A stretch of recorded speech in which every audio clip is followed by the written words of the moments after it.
like I always do. Conscious effort to not do that. All right, so no one's on right now, so I'm not going to show you anything. But this mold, this is the back piece that I made. I said I might go live doing it. I didn't. I'm a terrible person, and I lied to you. So there you go. Enjoy that. But this is the back piece that I made. The mold is done. The mold heated up. The mold is now cool. And I'm going to try to flip it. See these? These are table legs that I made for this because of this back fin. I don't want this back fin like I gave it little table legs. I built them onto the mold. They're just piled up plaster. Guys, I am shooting a video. Oh, Cheney, I know where you got this and you're not supposed to have it. What's he got? Thank you. A wrist cuff for werewolf gloves. Someone is a bad dog. Now I gotta put a lid on top of it.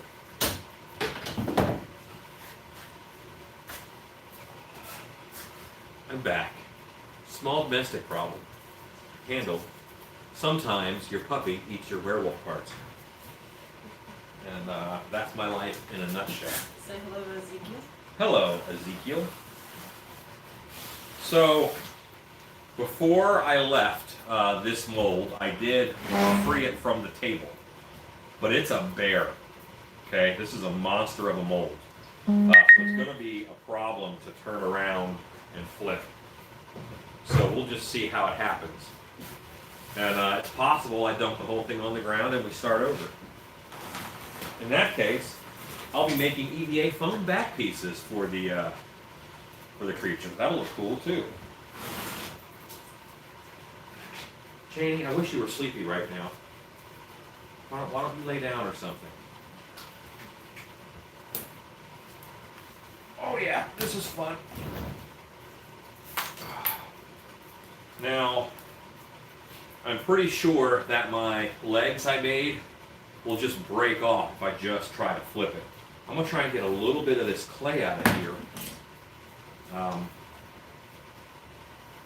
Any plans on making an interpretation of Phantom of the Opera?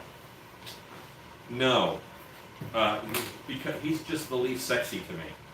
He runs around in a tuxedo, you know. So, He's completely not my kind of guy. I don't think he's a monster of the people. He's fancy. Too fancy, I believe. massive red bear. Yeah, I've done like a version of the Mask of Red Death. I've done a couple.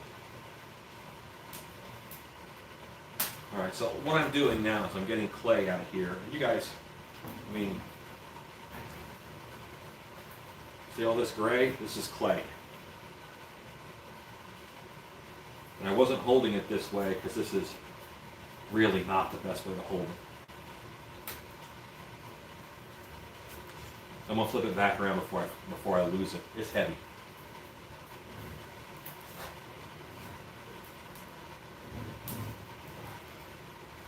And I think my legs will work.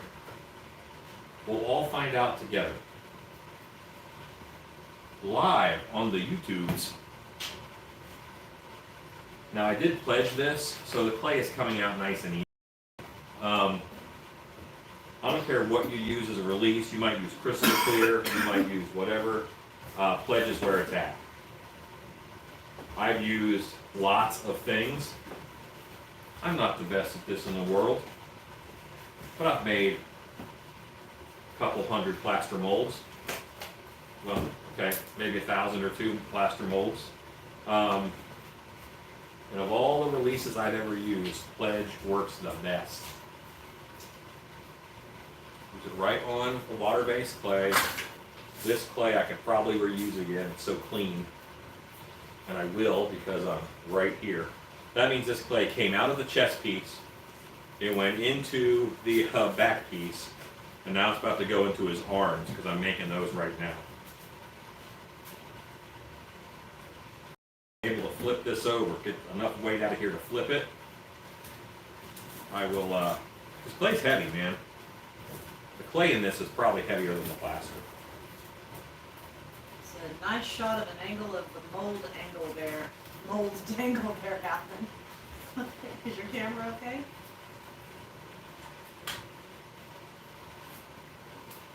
But yeah, danger, danger, danger for me to hold it really any other.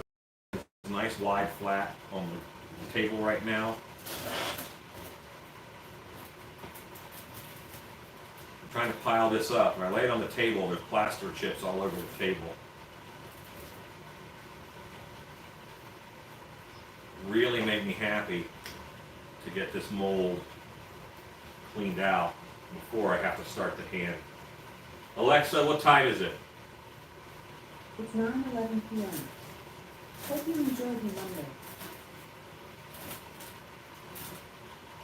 9:11. Okay. Think I can have this mold clean and then get started. I'll probably lose the light here, but Why? time. All right, so this is way lighter now. I'm not saying it's light. Are you okay? Yep. Looks like a giant bubble gupper. My legs worked. I'm holding my breath. I wouldn't put a level on it, but my legs worked, okay? What that means is now I can get the clay. You see how much I've gotten out? Now I can get all this clay out of here. And I can move it probably to the other room and start pouring it up. I've already pulled a copy of the chess piece you guys saw me sculpt earlier. Was I live sculpting the chess piece, honey? Yes. I think I was. So I'll hold that chess piece up here for you in a bit. It's not painted or anything, but it is molded and ready to go.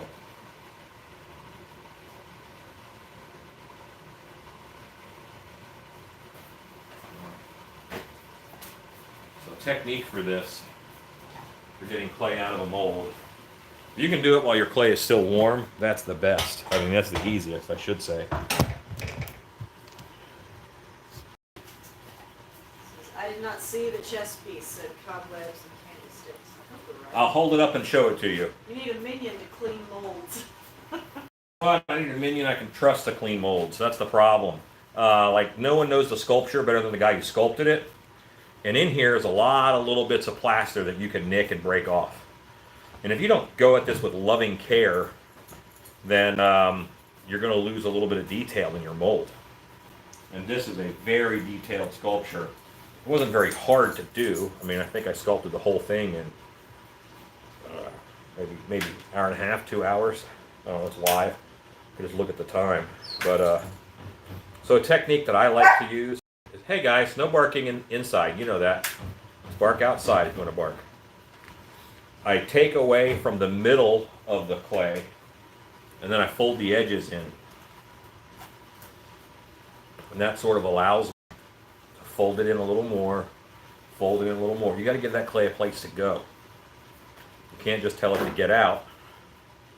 Got to give it a place to go. It's like alimony. You don't just stop your relationship with the clay. If you supported the clay, you must continue to support the clay. What did you use for the legs? Solo cups. I don't know what country you're from or you didn't recognize solo cups, but yep, whatever it was you saw that looked like solo cups, it was solo cups. Nearly intact partial fin piece. Look at that, coming out of here. Look at that. That's a big on. Jordan says, have you received any sheet ghost orders yet? I have not. I'm telling you, man, you are the chief bringer about of the sheet ghost resurgence. There's not a ton of sheet ghost peepers out there. However, I may be inspired by you. If you could sculpt with Jordu or Ed Edmonds, who would you choose? I love Ed Edmonds, but I learned more from Jordu. I think me and Ed, well, you know what, in all honesty, both of those guys are, they're sci-fi guys. And I'm going to back you guys up a little bit. They're sci-fi guys. They love aliens. I think that's their favorite thing. And I'm just not. I much prefer monster, you know? Trolls, werewolves, that kind of stuff. That's my preference. Now, honey, would you get that bucket away from them? They're knocking it over to eat the plaster chips You guys because are they're stupid. gross.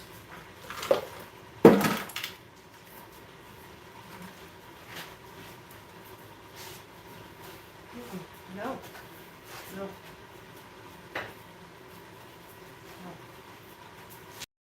No, it's not for me. All right. Puppies equal chaos. Oh, they do equal chaos. You are so right. I don't even know who that was, but I certainly agree with Well, you. that was just me. Oh. Well, you're also right. Thank you. You know I The agree spines with you. could be a pain to get out. Don't you put that hate on me. I'd love to sculpt with Mikey Rotella. He's a super cool guy too. He is. He is. He can tell me about his tattoos while we sculpt. He's got a lot of them. He's a tattooed guy. Do you make stock characters? I have characters for my line, yes. I make characters. I don't know what you mean by stock characters, but if I think I know what you mean by stock characters, then the answer is yes. If I don't know what you mean, then I am unsure of the answer.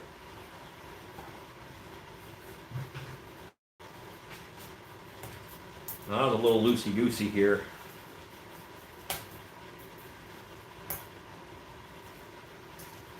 So yeah, these spines are going to be a pain to get out.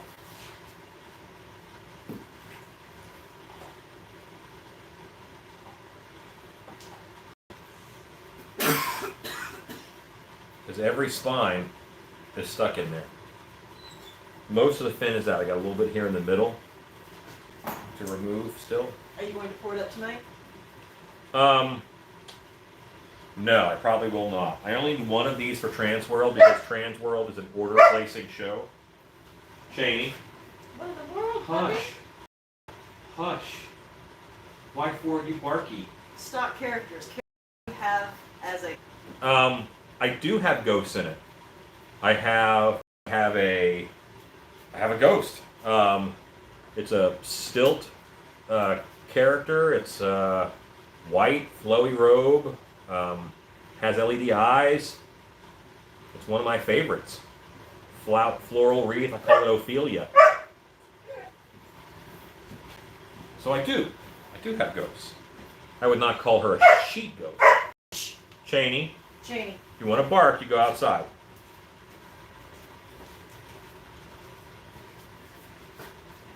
Shh. Hush. You see.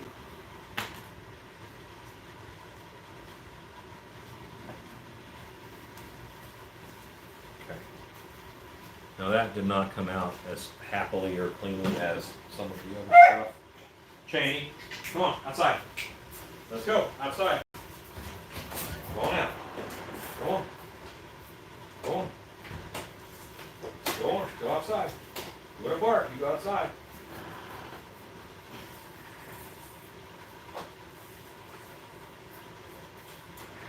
We bark outside. We don't bark indoors. Pups are stealing your thunder. You ain't lying.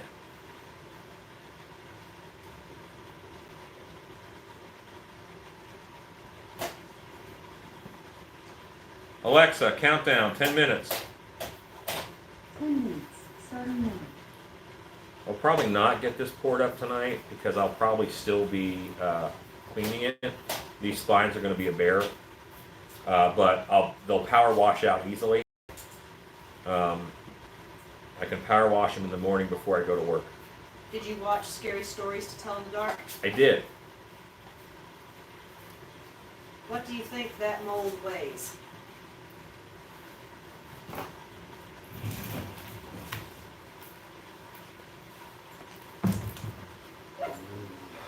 £90. They're barking because it's a full moon. Who was your favorite monster in the movie? Big Toe. You know what? No, the guy who came down the fireplace. Whatever the heck that thing was, that thing looked awesome.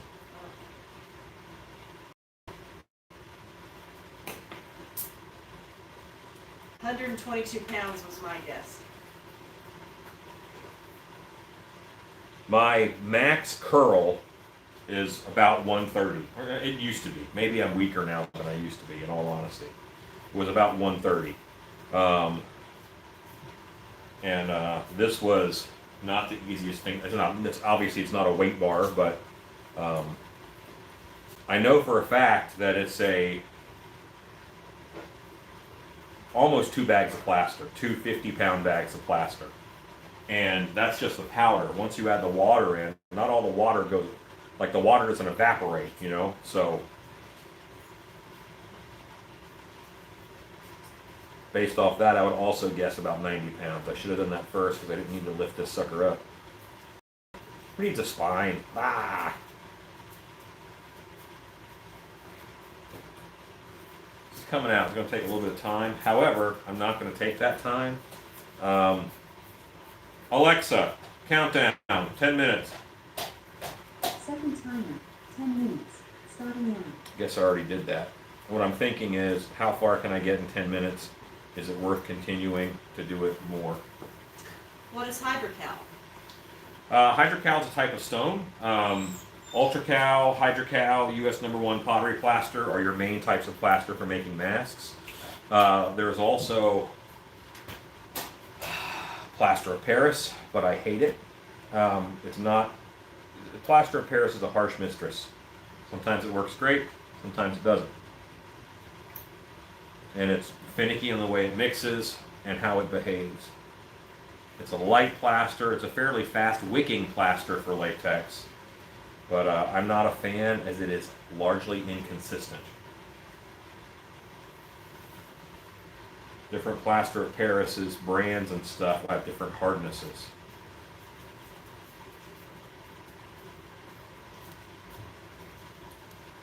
Anything that does that job they call plaster of Paris.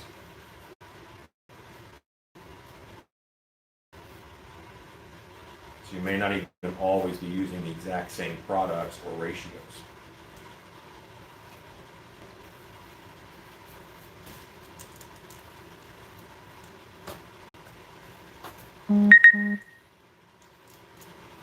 Suppose this is one of those jobs I could do while sitting down. If I had this stool.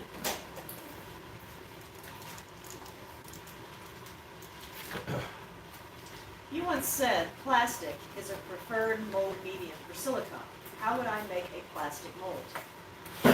Resin. I mean, fiberglass resin is basically plastic. I mean, there's a lot of resins that are very plastic-like. So that's what I meant. Also, epoxy, feels very similar to plastic. Because you don't have to wick anything. So it's like we use plaster for latex. We use some kind of a stone for latex because the plaster actually sucks moisture out of the latex, and that's what makes a skin. And that skin becomes the mask.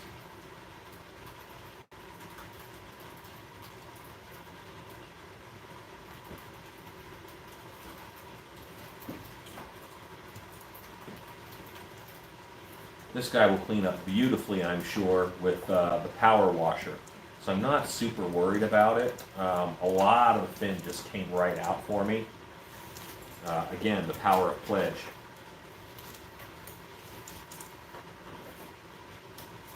Hello from the Mini Mini Monster Shop. Head dressings tonight. Stacy. Woohoo! Stacy, check your Facebook messages. Also, Stacy, when are you here next? I have a mighty need for your services.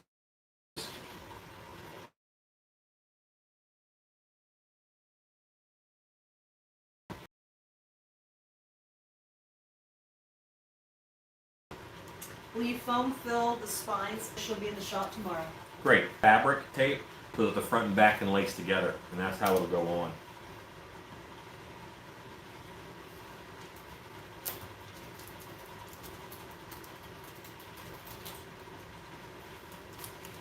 So when I put my spines on, I didn't really do a great job of mashing them down onto the sculpture. So in some spots, there's a little bit of overhang on it, which it's nice. It gives a good 3D look. but that will make this a little harder to pull. And some spots there's little bridges that I have to break or else they'll bite onto the latex. Meaning the plaster got in between parts of the clay. And I just have to kind of break that free. No biggie. Now up towards the tip, I really won't see that happening. And I'll have to just make sure I pour the first one thick. I'm only going to get, I think time-wise, I'll only get 1 or 2 pours out of this before Transworld. And I have to get a glove sculpted tonight, and I have to have it molded tomorrow night.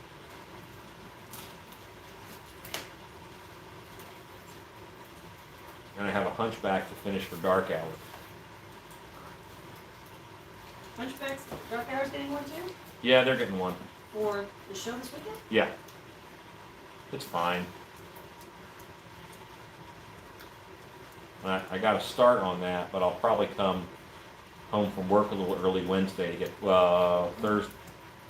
tomorrow to get that knocked out. I'm running out of days. I don't have a calendar brain. I'm very famous for that amongst, well, me and my wife. So, but now we're even getting close enough where even I understand I don't have a lot of time left. But my checklist is filled with a lot of pink checks. And that is a good thing. And everything that I don't have time to finish and bring, I didn't tell anybody about.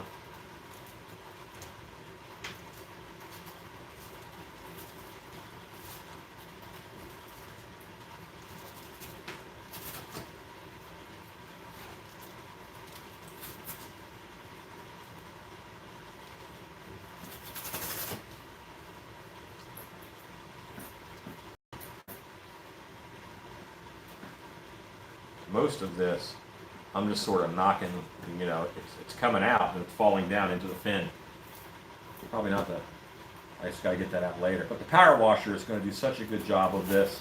I can just zip, zip, zip right up each of these, and that will do a great job. If you power wash out your molds, don't go more than 2,200 psi, or you will start marking the plaster. I use an 1800 psi power washer or a 1400, both of which are easily and readily available at Home Depot and Harbor Freight. Bill Bachelor says, amazing, sir. Thanks. What is amazing? Your mold. Oh. You once said Transworld is a place where haunters shop. Is Yeah. it like Spirit at the next level? Kind of. I mean, like super duper the next level. Most of those viral videos that you have seen of really insane Halloween props, I know Adam from Poison Props has had a few videos of his go viral. The distortion stuff goes viral every now and then where the actor jumps out and scares people, but it looks like an animatronic. And Unit 70 had one go viral that was the It, but it looked like a spider. Alexa, stop. That went viral. Those were all shot at Transworld. People keep tagging me, and I'm like, yes, they were 3 aisles down. The noise got on my nerves. Quit tagging me in this. But I digress, and I don't actually say that. But I try to be I try to trick you all into thinking I'm a nice person.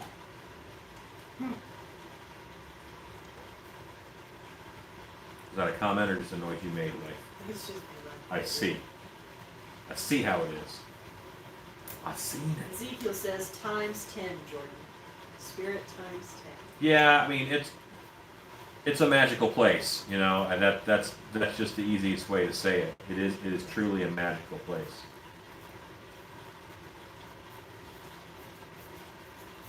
Well, the first time that I went, I knew whatever I have to do, I got to come here every year.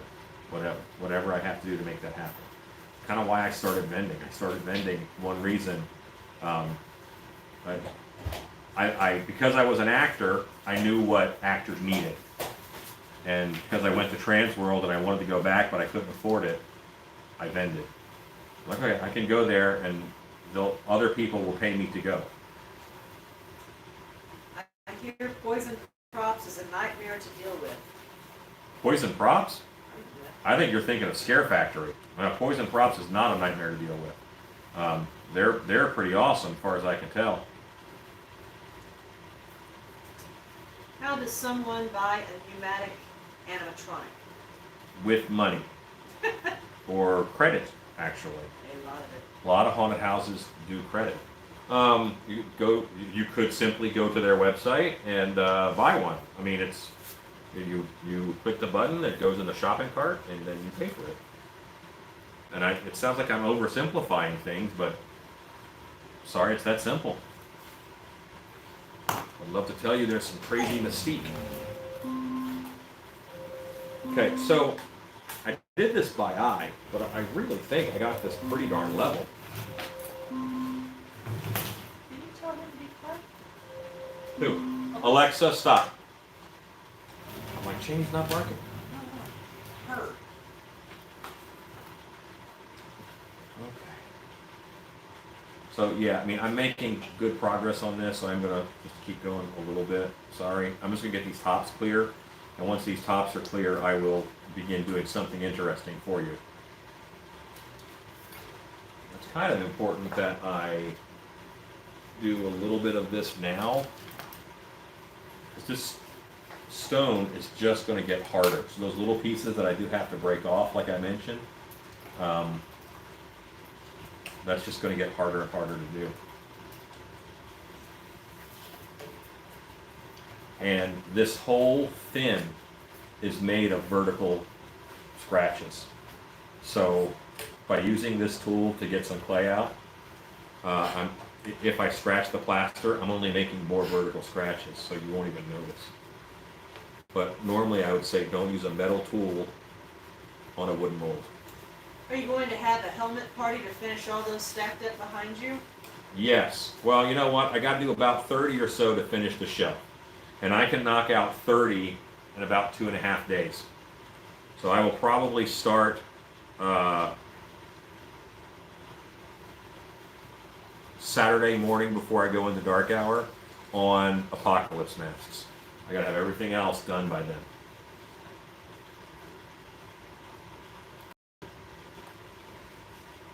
And I don't have anybody right now who wants to take ownership of apocalypse masks. It doesn't like reach out and talk to anybody who I've got on my team.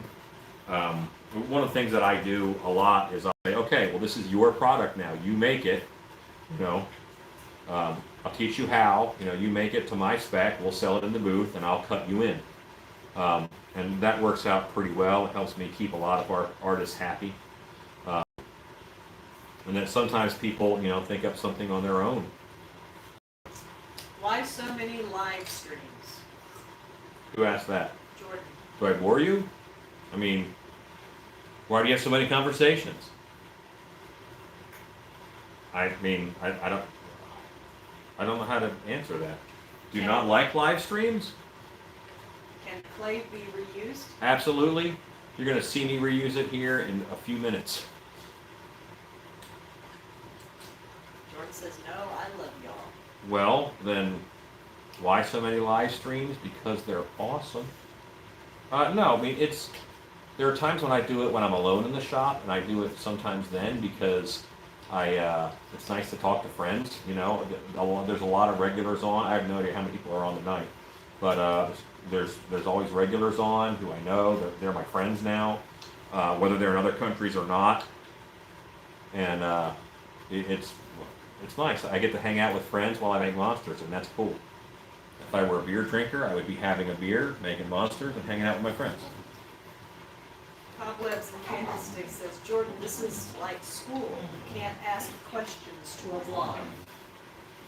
Yeah, right. If you know, what if someone does have a question about making masks or molding or sculpting or something? It would be, we'd have to do it afterwards, you know, through YouTube questions, which is fine, and I do that. I still answer questions on my videos that are, you know, I answered a question on a video that was 10 years old today, and they were like, I can't believe you answered this. Then why'd you ask? But you felt you needed to know, so I answered. All right, so now, get all this clay, and we'll make it rain. I'll already make it rain. Make it slightly, moderately hail. If I turn this mold up over my head, a lot of the clay will fall out, and my dogs will eat it because they are not smart. So I'm just going to make a spot for this mold and move it.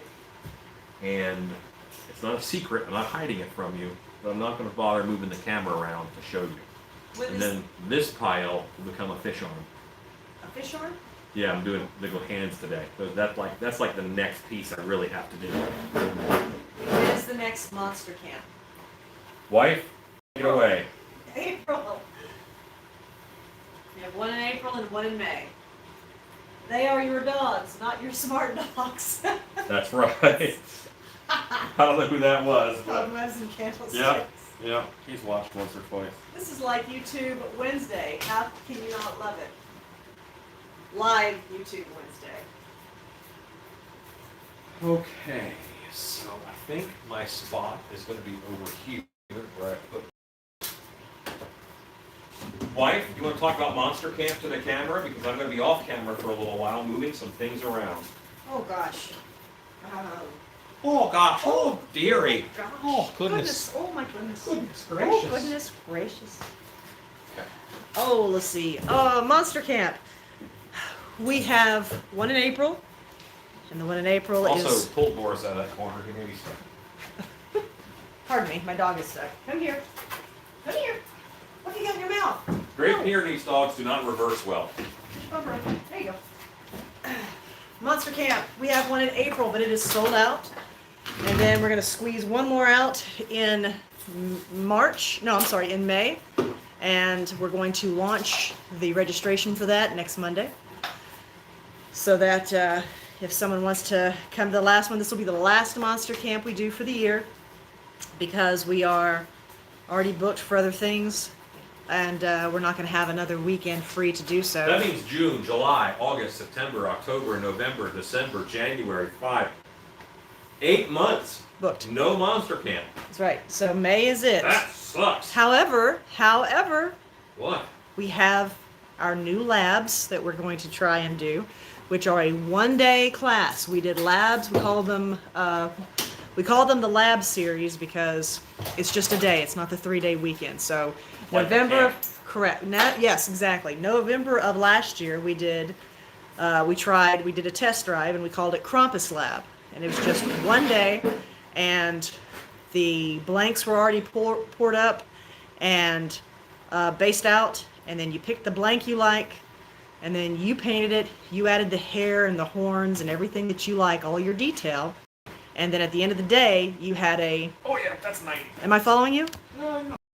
At the end of the day, you had a finished Krampus. So we've had a lot of interest in doing that again, so we may do that. And we're thinking about... I'm holding my breath. We're thinking about... Yes! Let's see the gun show. Bam! That's right. All right. We're thinking about doing an airbrush lab before haunt season begins, in which we just do a whole day of airbrushing, and at the end of the day, you get to take the airbrush home. We'll see. We'll see. We have Maybe a little makeup kit. big dreams, big plans, and very little time to do it. There you go. And we have puppies. Alexa, what time is it? Strong like Okay. We're going to power sculpt our way through here.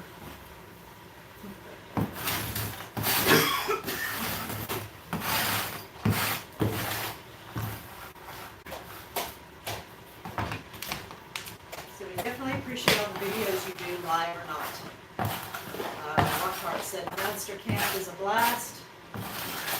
I'll never be able to make it. It's Jordan.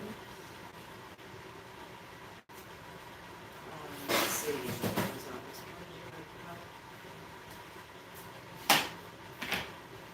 Yes, cobwebs and candlesticks. The labs are like a make and take. They're very detailed. Let's see. Quasimodo. Strong. Alan's losing weight. Way to go, dude. I am. Good Lord, I'm trying. Lockhart says we're in for an airbrush lab. Do your dogs love strangers? They don't love strangers, but if I'm nice to them, they'll be nice to them. I think that's kind of how dogs ought to be.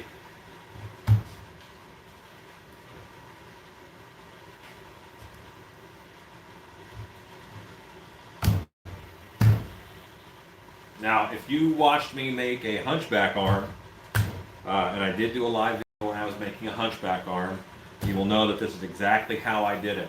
I don't have anything that I'm not really using a hand form per se. I'm going to use calipers, I'm going to measure, and I'm going to make sure that my hand will fit inside of this. I am trying very hard to lose weight. I was not healthy and I wasn't happy because of it. Grave digger time? Huh? Kirk Mattia. You are so obsessed with the gravedigger. You have a problem. Enthusiastic. I'm not doing the gravedigger right now. He's sitting over in the corner. I tried to buy the foam I needed to finish his hat today, and I couldn't do it. They didn't have it. They didn't have enough of it. So I will get that foam tomorrow, and tomorrow night I will try to do the gravedigger. Okay, so we'll leave the top of my post exposed. This is from the tip of my finger down to the elbow. And these will be longer fingers. Okay, good. What's the fastest you can make an arm? We're about to find out, friend. We're about to find out. So you're making a hand? Yes, Right hand of doom? I am making a creature hand. All these molds, this is like a monster. All these parts are for one creature right now.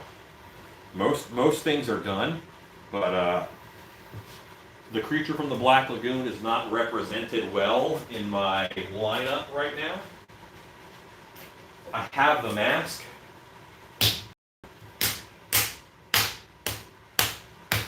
But I don't have a full costume for him. I've already made his chest piece. You just watched me clean out the back piece.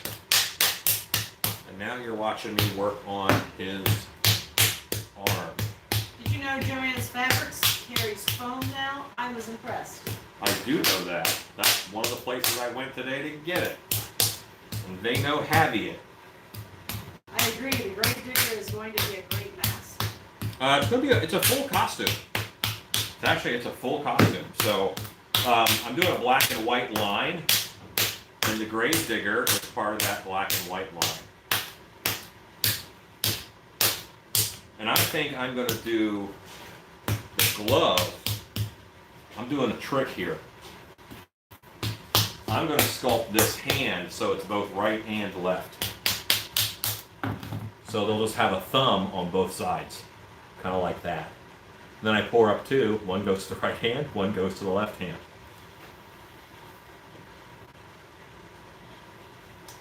And I'll do a fin separately so that we can attach it.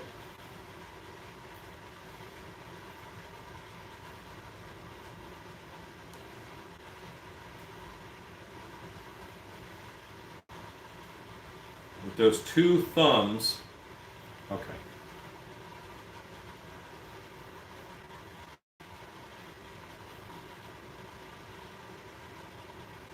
Again, tip of my elbow, but really that glove is going to stop about here. What did that clay do to you? You are spanking arm. I am. Did you just spank it arm? Yes. Here's the price of one. Classic arm spanking. Right here. Is the gill man going to be holding a dead fish? No. Big No. dog, hello. But you asked that because the hunchback is holding a dead possum, I think. And the hunchback is holding a dead possum because he has a dead arm. Like, the actor's arm is operating the hunchback's head, so he can't do anything, crazy. Say hello to Big Dog. Hello to Big Dog. Maybe I will do a thumb and 3 fingers. Well, that'd be that's fine. That'll be great. Yes, that's what we're doing. We have decided, all of us together.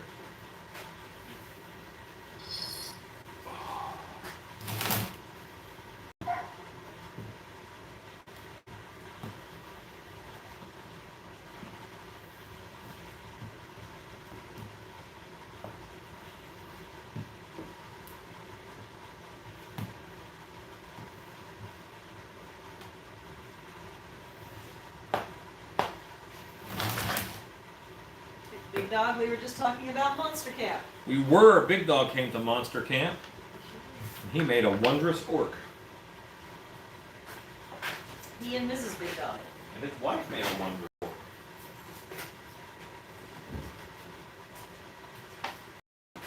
Remember, I mentioned the calipers I was going to use. And this is my $5 pair of calipers. Right here. Big Dog wants to do it again. Yes, they are made of cardboard. Go check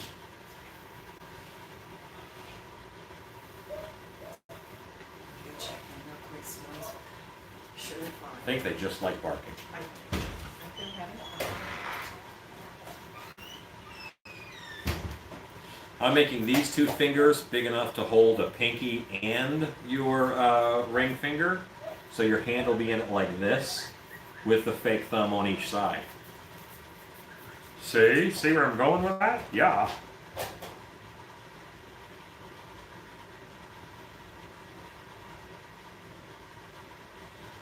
And I'm going to work on the pose and all that stuff too. But first I get it roughed out.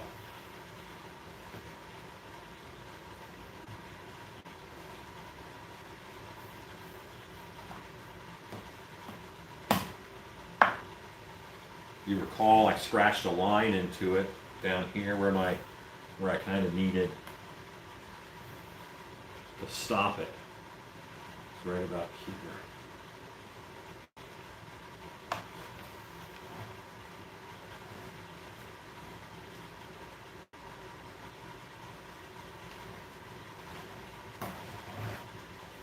That's where the glove will pretty much come to an end, because that is this point of the arm. And I might sculpt a little bit of a cup to go there. They're playing. Of course Playing in the moonlight. Playing in the moonlight. I'll take one of the puppies. Big Dog. You keep trying to get Cheney. Yeah. When you make zombies, do you look at photos of war injuries? That is Jordan. No, that's gross. I carefully craft what I want to make. Yes, use visual reference, but I don't use actual dead body reference. And I don't make a lot of just like straight corpses. You said zombie, that's fine. When you look at the zombie, I make sure you can kind of tell it's alive, because I work in fantasy. I have no desire to make realistic dead things. All the gore in my life, I want to have made myself. See us in St. Louis, says Big Dog. He will be there. Sweet.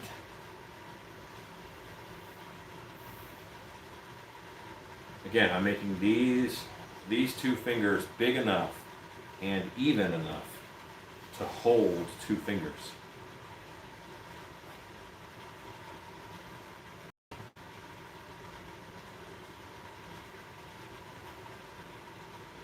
I can't do an elbow cup. I thought I was going to do an elbow cup, but I cannot. Is there a puppy in here? No. We're fresh out of puppies. Just...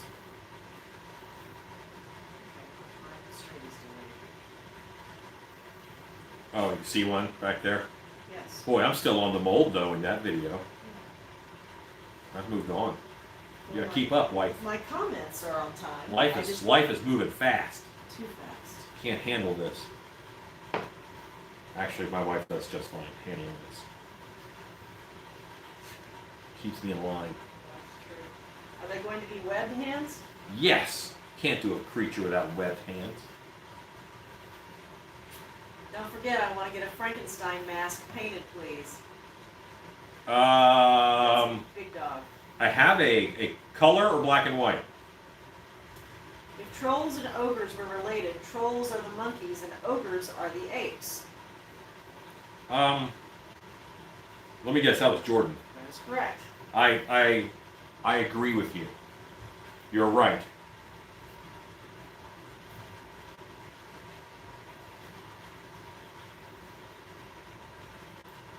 So what I'm doing right now is I'm laying out the foundation for this, and I'm making sure that it's actually going to fit a human hand in there.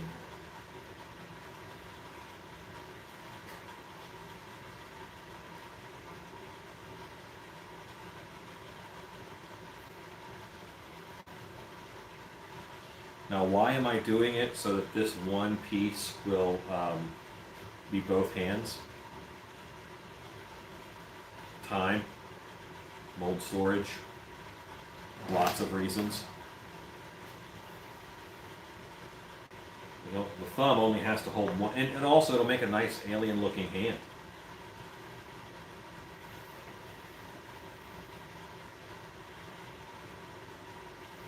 There's a trick that I used to do when I did Sea Monster hands before.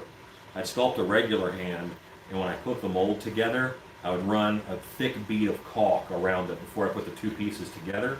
And that bead of caulk kept the mold separated just a little bit, and that became my webbing. So I just trimmed it out and left that webbing in there. But I'm actually going to sculpt the webbing on this one. And by sculpt, I mean cheat terribly. Because that's what I do. Jordan wants to know, is he right about the ogres and trolls? You're absolutely right, Jordan. Big Dog would like color, please. Although, so I have one color going. So, Big Dog, get there early. Unless you want to message my wife and work out something ahead of time. But it won't be ready for the transport. Well, I'm taking a color one, so if you want to have that one sold when we get there, I'm okay with it. Shannon's like, Ixnay on the ALC. Now I'm starting to shape the hand in the way that I want. Like this middle finger's going to be straight up because there's a pipe in there, remember?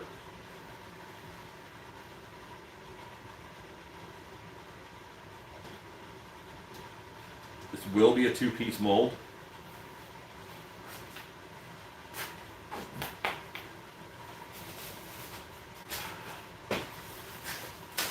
Are you going to use pumpkin teeth for the claws? Like you were reading my mind. I just got myself some pumpkin teeth. I'm going to stab them in here just to see what's what. This will give you direction. This will tell you which way the hand goes. This will look freaking awesome.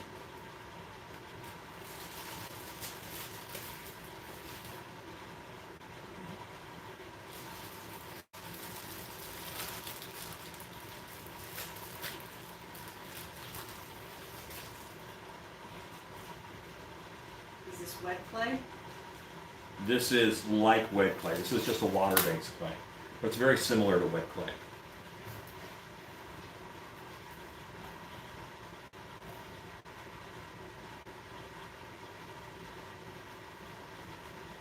I really need to find a kidney tool.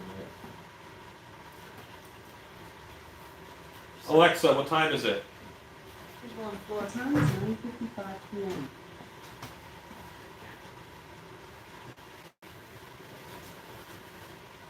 That's where I keep them. I don't know how much time I've spent on this so far, but I'm not unhappy with my timing.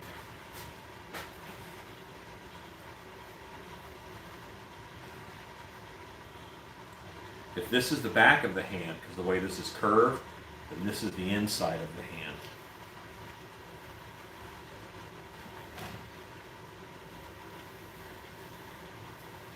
Where do you get your pumpkin teeth?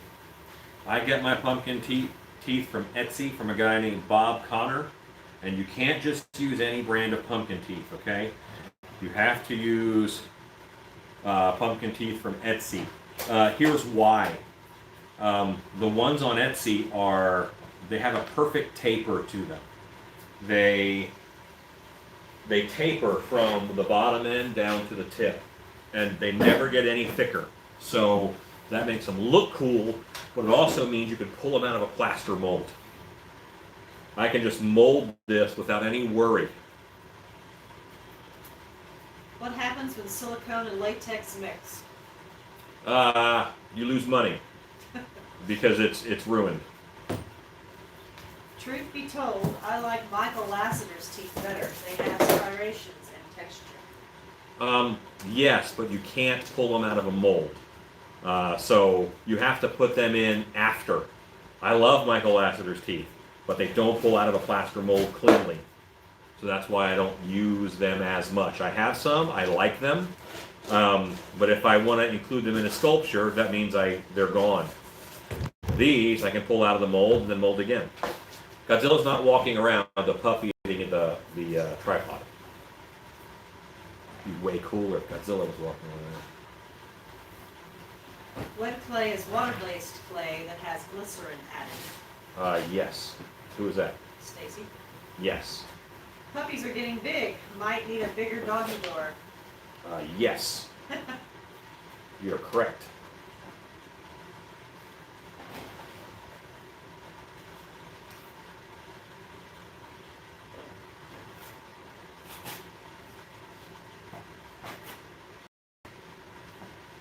And I am shaping kind of the palm of the hand and the wrist area right now, and I'm making sure that they will. A glove has to be big enough to get your hand in, but not so big it falls off. And that is actually kind of a delicate balance. You have to think in the shrinkage of the latex. You have to think about different sized hands and arms. My assumption is there's going to be some folks here with skinny wrists who play the sea creature. I'm looking at my hand. I'm looking at the planes. If I can break my hand down into planes, what does it look like? Where does it bulge? Where does it suck in?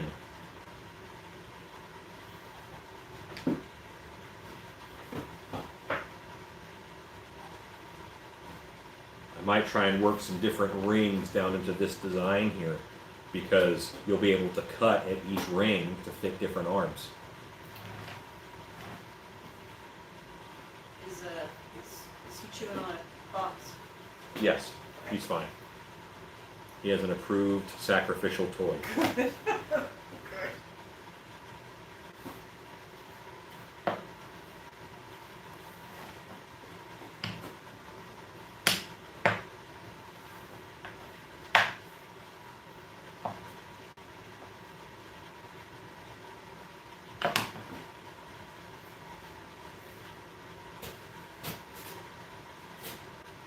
I'm thinking about both of these arms, okay? Remember, I'm sculpting one hand for a right and for a left. So I'm thinking that what I'll do is I'll just have a little tail that comes off of this, which will act as, it'll go down a little bit this way. Just have to do it on both sides. How old are the puppies? For months. just over 4 months. Like just over 4 months.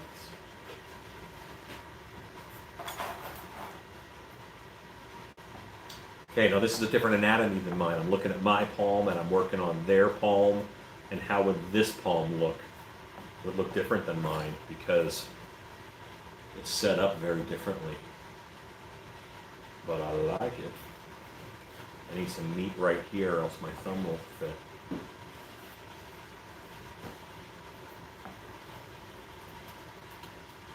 Need some meat right here, or else my thumb won't fit.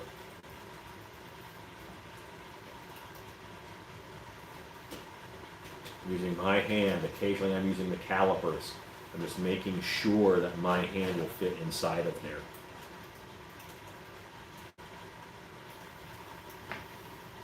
Now I have a little bit of stash of sculpting tools over here.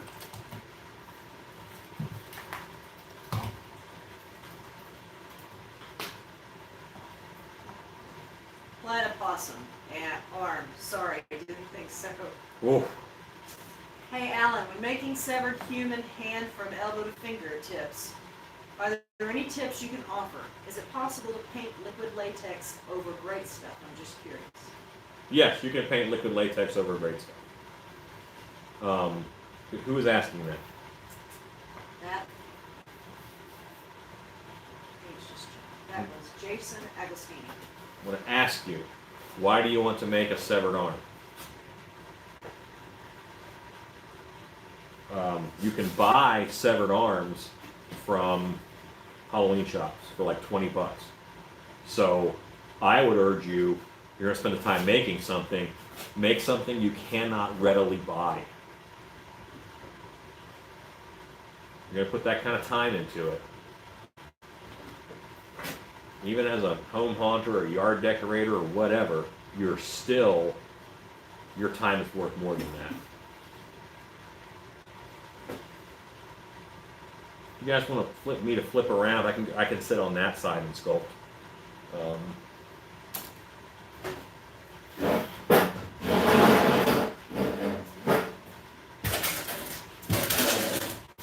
You could paint liquid wrench over foam. Paint what? Liquid wrench? I'm not sure what that is. Liquid wrench is kind of like a WD-40 to break away rust. I don't know why you would do that. You could paint liquid wrench over foam. I don't know that it would help you, but I don't know what you're trying to achieve. I'm not sure if you are open to ideas or not, but that would look awesome with, I think you mean scales down your wrist. Yeah, it's going to get scales. Right now, I'm just on forms. Scutes. I'm Scutes. sorry. Scutes are the spines on the back of an alligator. Scutes is what you said. Yeah. You knew what he was saying. Sorry about that. Scutes is. I used to alligator wrestle, so I'm familiar with the parts of an alligator. Severed arms and clown masks. Ezekiel says, "Damn, $20. I wish I lived in the USA." Ezekiel, we wish you lived. It's true, buddy. Honestly, Dollar Tree has a decent severed hand here. Their severed hand for $1 is not that bad. 99-cent store has them. They don't suck.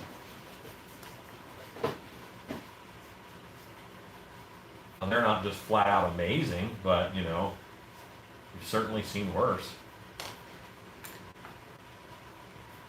I'm a little beefy through here for my hand. I'm beefy, so I'm gonna pare that back by putting in this detail, and then I'm gonna shave down through that detail in order to see. Now I've made 2 pads here. It's a different anatomy than my hand has. It's got 5 fingers. Why wouldn't it have different anatomy?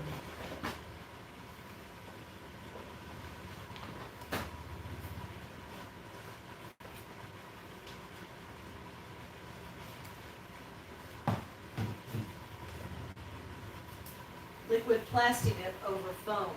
My bad. You can do that. Yes. I'm Yeah. still learning, so I don't have much experience sculpting. It's Jason Agostini. Well, I'll tell you the best way to get experience is just start sculpting. Since I'm trying to start with smaller projects. Okay. What's the theme of your haunt? I assume you have some kind of a haunt? Or are you just trying to learn? Need to get a little rake. And I had a little rake, but now I can't find it. This is the problem with working with a dirty environment. And I also don't want to have a little rake that my dogs ate.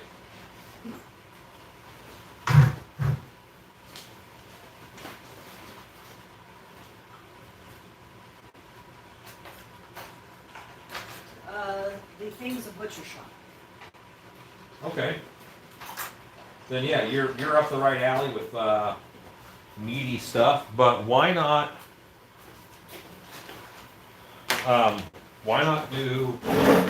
the regular stuff that makes your butcher shop looks good? Why not make some fake steaks? You know? Jason, if you really just want to make a severed arm, you can cast your arm in alginate and pour your desired material in the cast. But as Alan said, it's cheaper just to buy one. Yes. Unless you need like a super duper arm. But Dapper Cadaver has a great arm for like $80. And you're going to spend more than that in materials. Why would I buy that thing for $80 when I could spend $120 and make it myself? I am guilty of that mentality sometimes also. I try to make things that I can't buy. That's what I try to do.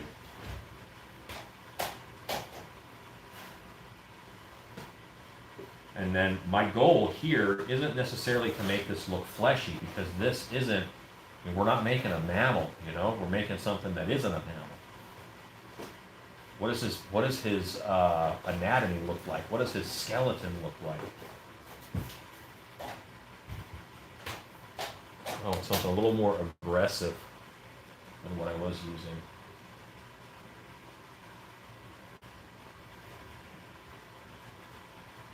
And see, I made a trench with that tongue depressor. And now I'm going through with it's a loop tool but has wire wrapped around it. And that's leaving little serrations as I pull chunks out. And those little serrations are helping me smooth and blend sort of as I go. I decide how much meat gets left. Gotcha, I see your point. I have made your human pelts and it came out awesome. Yeah, you can't buy those anywhere yet. But I tell you what, I see companies getting closer and closer every year to selling those.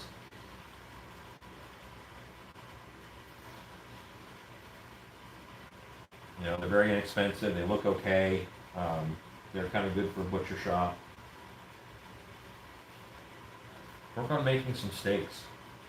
I actually have a YouTube video on making steaks out of pink foam for butcher shop scenes.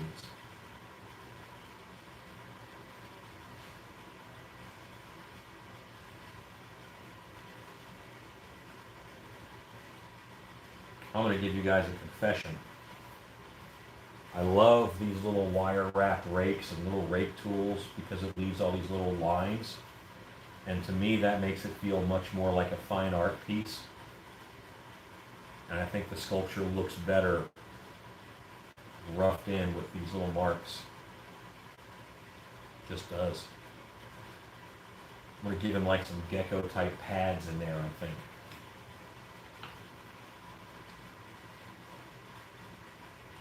And this thumb is definitely longer than this thumb.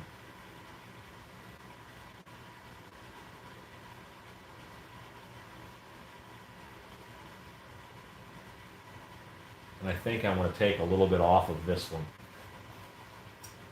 Ezekiel says, I usually buy a ton of stuff from Transworld, but won't be there this year. Hopefully MHC has lots of stuff. Well, I'll have stuff. You can just buy from me, friend. I'm not all sure of what vendors will be there, but yeah, there's always going to be stuff at all the shows. They'll be there. These two thumbs are now closer to the same size. I feel better about that.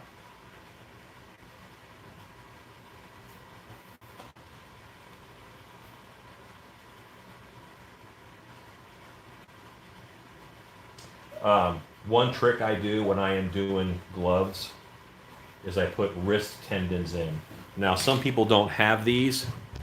This is something that we don't need anymore. When we used to brachiate, meaning swing through the trees with by our arms, that was as a mode of transportation, like gibbons do.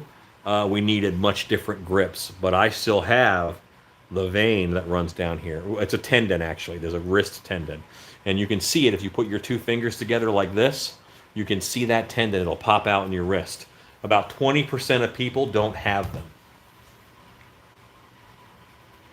How many people out there right now are doing this and looking at their wrist? I put in 2. And why am I putting in 2? I'm putting in 2 because I'm not necessarily doing this for, evolution. This wasn't a tree climbing thing. I'm doing this because I'm giving a spot for the latex to bellow. Think about these two wrinkles I just put in. When this is a latex glove, they'll be able to expand to let the hand in when you're putting it on. So that's why I do that. And now I'm just going to take my loop tool and blend this one out. So you have these two nice wrist veins, wrist tendons. And I will have to go in also and knock those down a little. And he'll have the look of kind of stubby arms because his hand is longer than his forearm. I'm okay with that.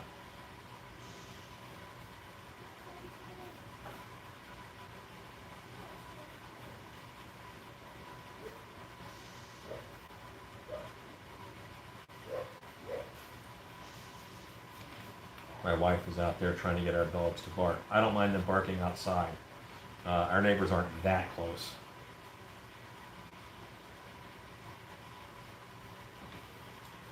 But I don't want them to think barking in the house is okay. That's El Bado. El Bado, El Doggo.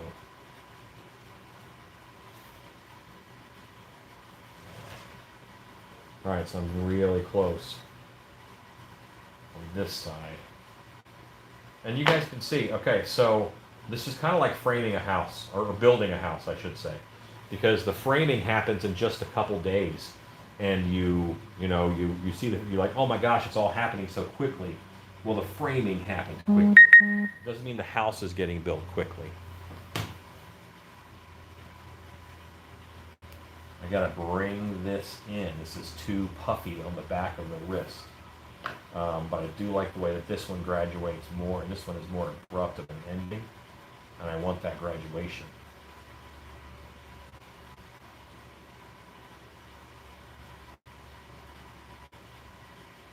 Now my wife left, so no one's reading comments. I hope you're chatting away, and she'll be so not caught up when she gets back. Could someone please type, these are really important questions, Alan, why aren't you answering them? Please type that. Just type in as a comment, these are really important questions, Alan, why aren't you answering them? Because I want my wife to read that when she gets back, because she has abandoned me.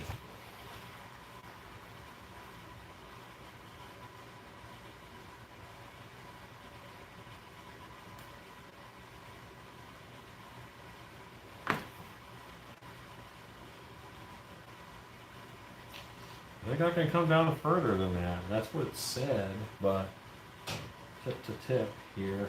Yeah, I can come down to here with this glove.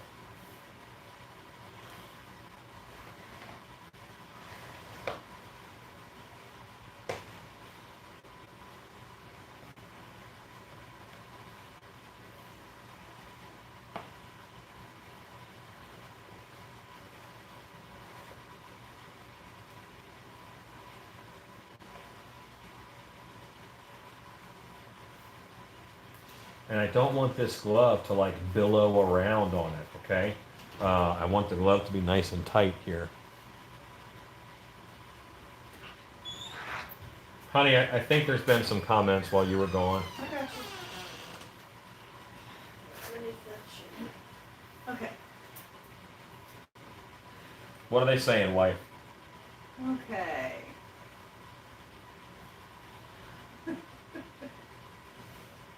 Okay, a lot of people are saying good night. Oh, good night.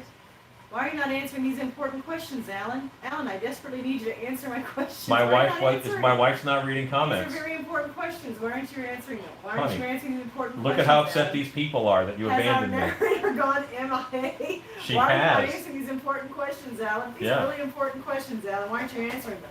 What the Donde heck? está el biblioteca? Do you see the problems you create, wife, when you go away? You see? You got bigger problems because I'm going to be signing off soon. Oh no. Yeah, you're going to miss me, so you better kiss me. Okay, so let's look at our forearm, all right? My forearm is that big around. Not that way. That is its biggest way around. So, I've been pumped. plenty. Yeah, I told him to type that. I know. Still. Sure they would have been important questions.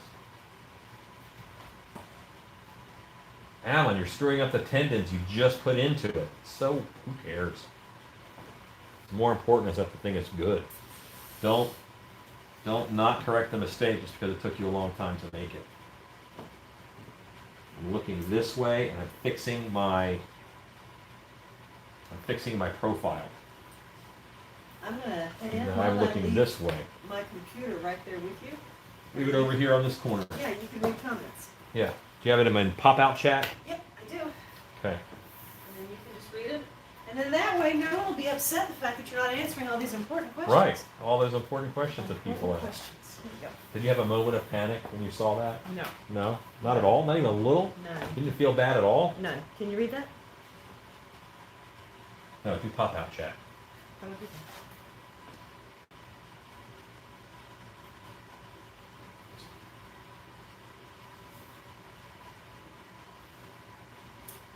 Oh, look at that. Now make it the full size. Yeah. And then zoom in. Make it full size. Go through everything, rainbow. That's not what I Yeah. need. Yes, good. How's that? All right. Okay, now can you zoom in more? No, I don't think. Wait a minute. Let me see. You just keep talking. You keep working. Okay. Yep. Yeah. That's great. That's wonderful. Look at these complaints. Narrator went MIA. She doesn't care about you like I do. Make a note of that.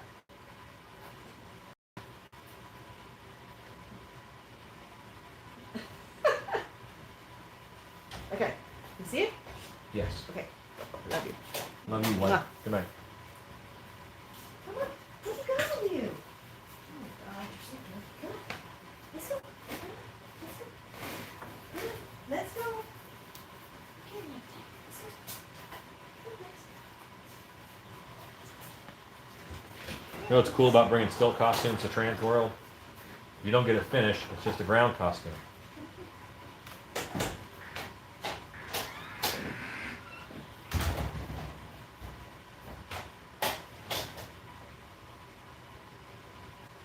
And again, I'm going to do a separate little fin that I can attach onto each side, or either side, I should say.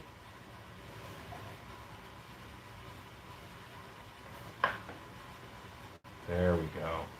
But now I'm dialing in the shape a lot more of what I'm making. I really felt that arm was too beefy. It didn't look creaturey to me. I have all that nice wet shaving that I can use. Crumble, crumble, crumble. Are we dialing that in? Isn't that getting to be a better shape?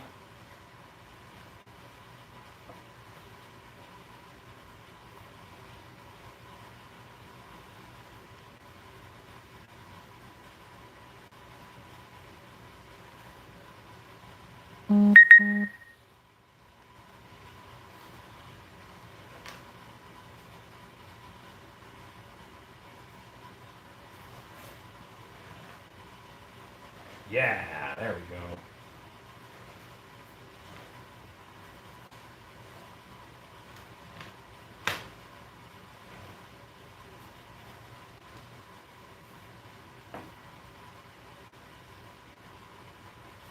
Good evening from Washington State. Hello, Ohio.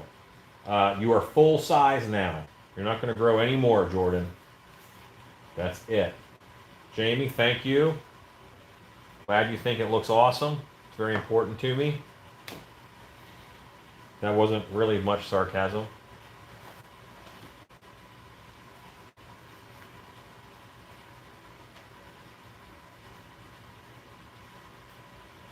So it is now 10:20. Alexa, countdown 20 minutes. what's cool is that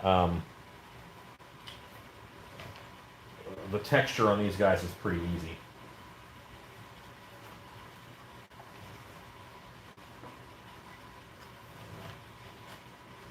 As I put this on in chunks, it's kind of coming off in chunks. It's not shaving like regular clay would. But I can even this out.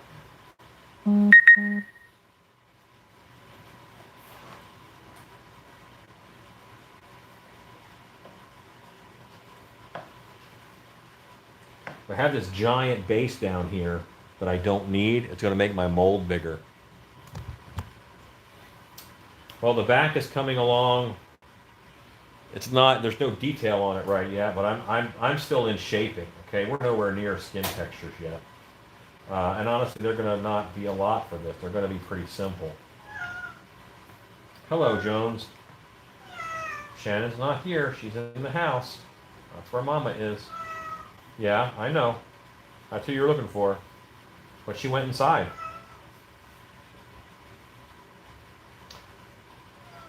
Jones. Bones Jones. How's my orange Halloween kitty? Hey, buddy. What you up to? Yeah?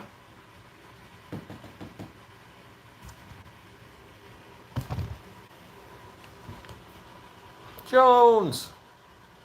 Hey, kitty. Jones. Jones.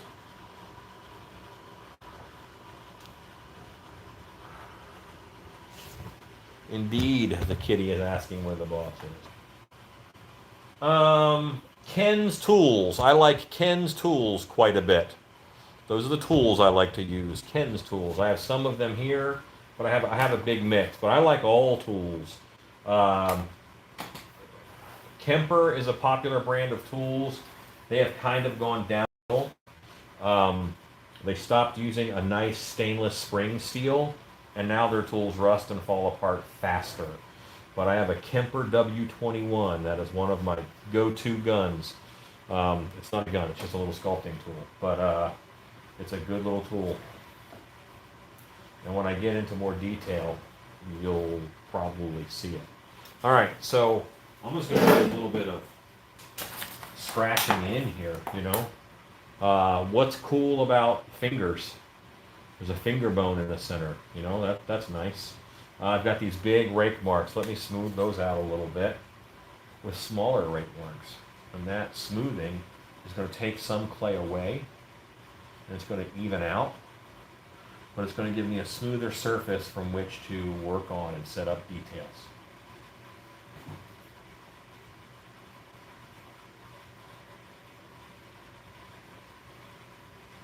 So I do have a cat door in my shop. They're not in here actually that much, but what I need to do is they need to be on mouse patrol, because you can get mice. We live out in the country, and mice will come in the shop. So I have indoor and outdoor kitties who will take care of the local mouse population by kindly asking them to leave. It's exactly how they do it, I'm sure. All right, so I got some small raking.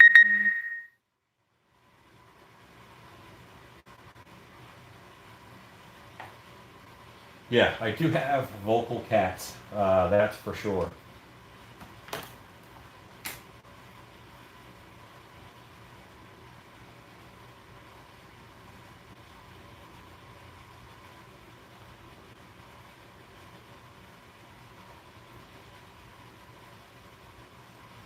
This is going to become what looks like bone underneath.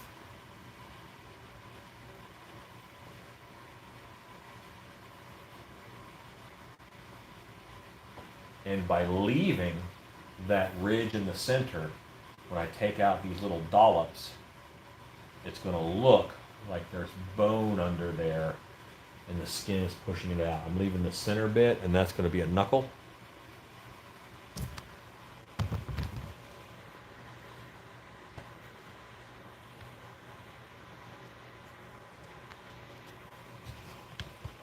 Yes, kitties do go after frogs, without doubt.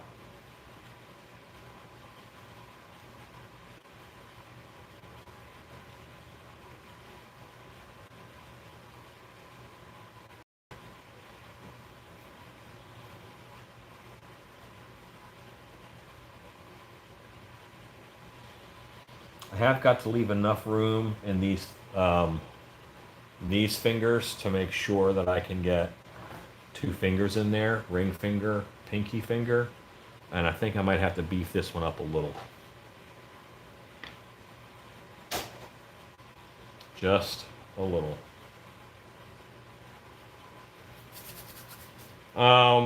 It's my belief that the Haunters Hangout shows are on the Haunters Hangout YouTube channel. As far as where's the list, I would try the Haunters Hangout website. They might have some kind of a list of what show is coming up, like what the themes are. I have not been asked to be on this year, but they know I'm a sure thing. You know, they ask me, I'll be happy to do it. So they just might not have asked. I don't know if they're doing a mask show this year or not. Sometimes they do. Okay, I did beef that a little bit, and now this will hold a ring finger and a pinky finger.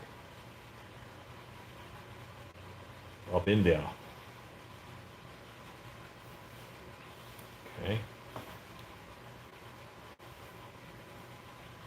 I'm going to do the same and work in the bones that would be in the back of the hand. And they're all going to end about here. And this is the middle bone. There's going to be a bone for this finger.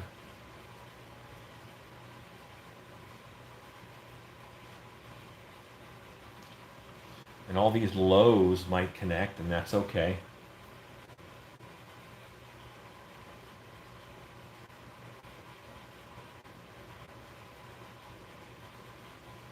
And then this bone is just going to extend, I think. And that's going to be that. I'm going to push these in a little more, a little harder. Because again, I still have plenty of girth here for the hand.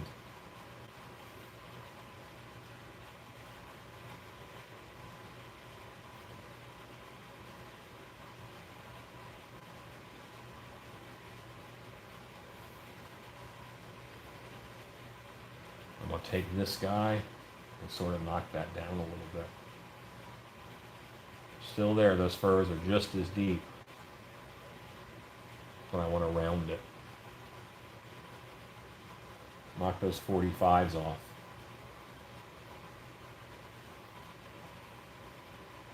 Turn all of its edges into curves.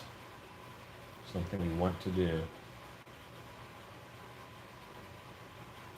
Okay, see now I'm getting some detail in the back of the hand. And I have a knuckle built up here, I have a knuckle built up here. I don't have one there, so I'm just going to add a little clay. Adding a little clay. Oh, the Haunters Hangout is all Facebook Live. Cool, okay. So you have to be on the Haunters Hangout group. That makes sense.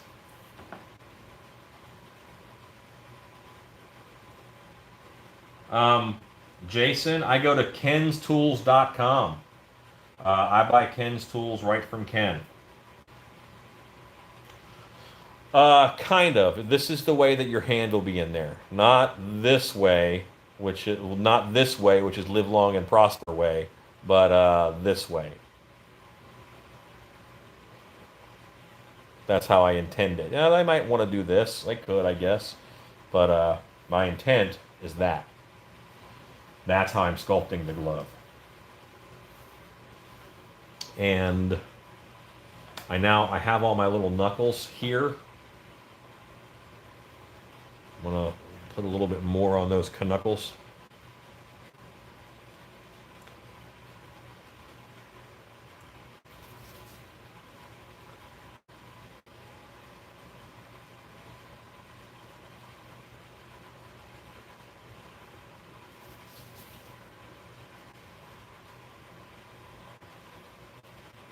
Again, there are things I want to be the same because this is both the right hand and the left hand that you're looking at.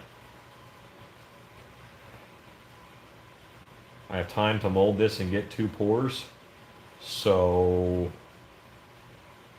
I'm doing one hand.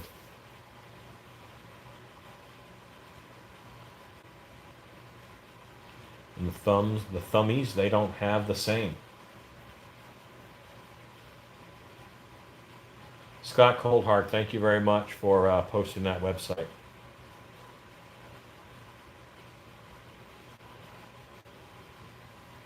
I don't necessarily like them being Facebook Lives either, but again, not my site.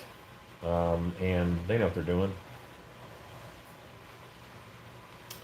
I'm pretty happy with the gist of that. Okay? The gist of it. I realize now that this guy never got finger ridges. He never got this up here.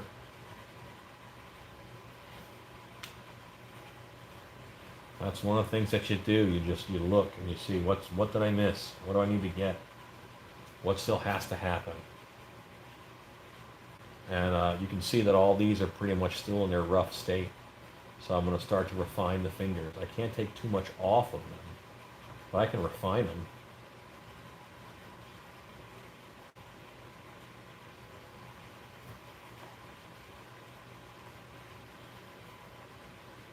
Run that tool over them, even some things out.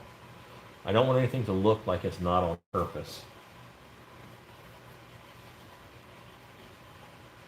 Ken's tools are some of the best sculpting tools out there.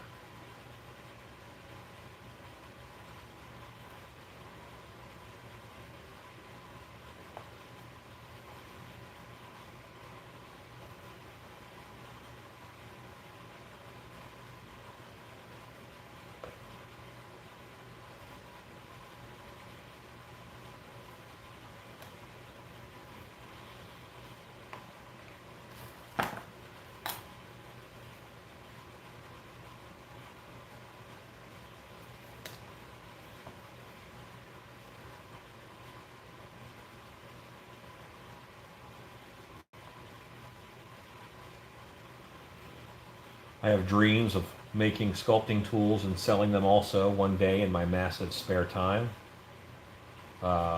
Luckily, I have no massive spare time. I don't have any spare time. If I did, I'd go fishing.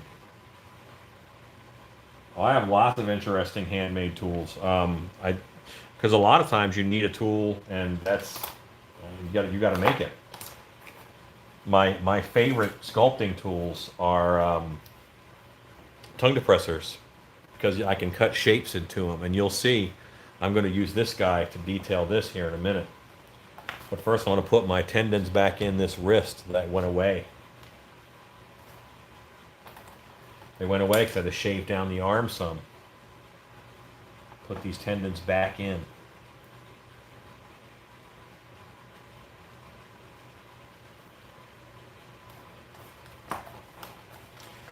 I think I'm ready for a roughing sponge, a black sponge, and some water. And I will sponge this sucker out and make it. Yeah, his tools are great. You asked about homemade tools, and I just had one in my hand.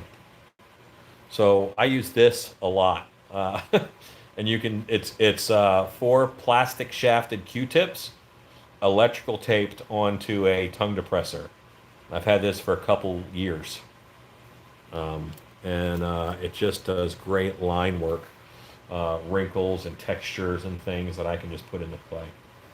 So, but now I'm going to grab myself a black sponge and some water and treat this sculpture. I'm going to smooth it out a little bit more. Put all these rake marks in it. I want to get those rake marks away now. So it's smooth. Keep my black sponges right over here.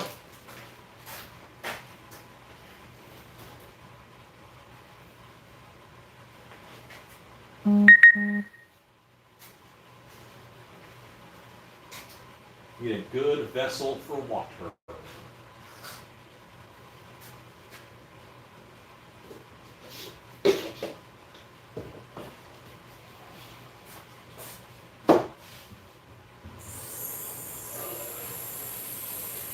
While I'm getting water, just contemplate the universe, my friends. Contemplate the universe.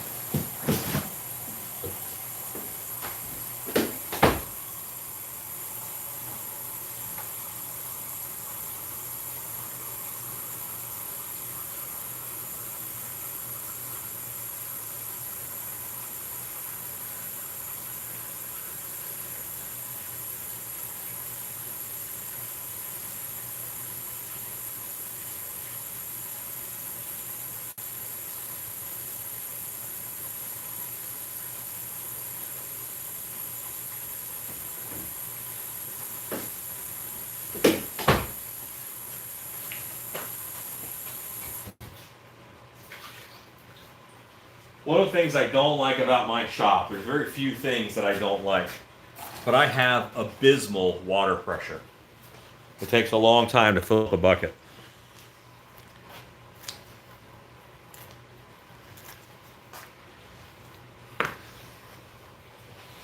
So these black sponges you might recognize as like makeup sponges, but they also sell them in Home Depot as a gutter guard.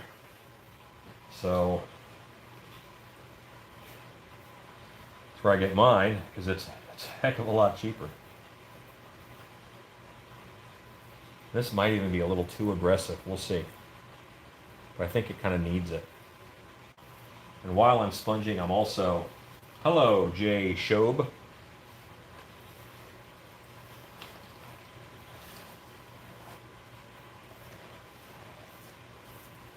See, I'm getting rid of those marks. And I'm smoothing things out.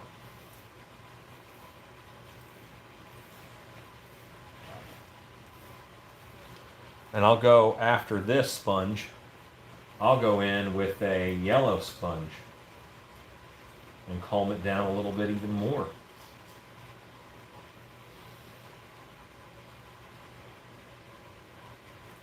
Put it on crazy and then calm it down.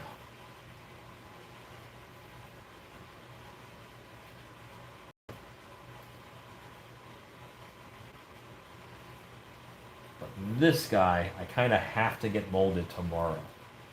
I leave for Transworld next Tuesday, so I really need...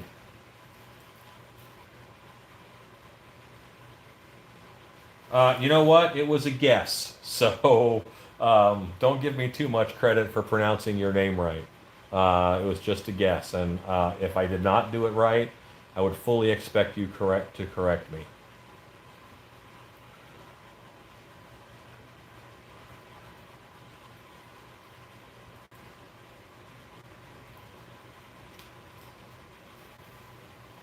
I'm getting clay all over my wife's computer, and she's gonna be mad. But she left it here. Hope she's not watching. She can't. I've got her computer. Ha ha!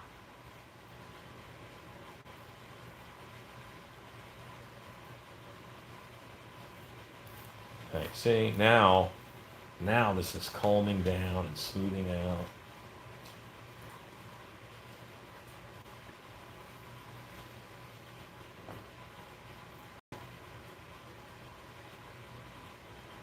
And nothing fishy is happening yet. Like this, I remember who makes the dinner. Nothing fishy is happening yet because I'm not there yet. I'm on basic anatomy, but roughing that out, I've managed to do that in a pretty short time. So I'll be able to get in fishy details. It's just going to take a little bit. Now we start putting in scales and scutes and other things. And those gecko pads I wanted to put in here that are on the original Creature from the Black Lagoon. You know, I'm going to put all that in, but it hasn't been the time for it yet.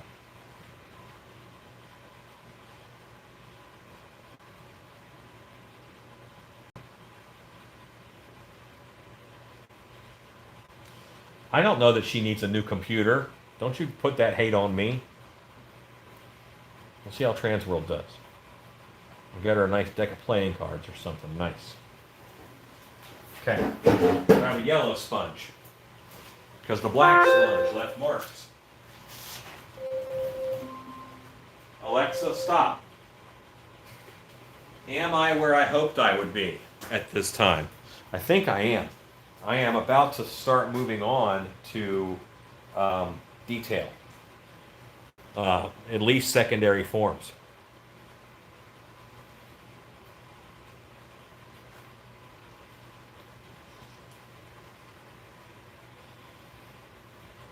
It's possible that I could clean this up and she'd never know. She left it here. She abandoned this computer. If she really liked it, she would have put a ring on it. Or at least taken it with her.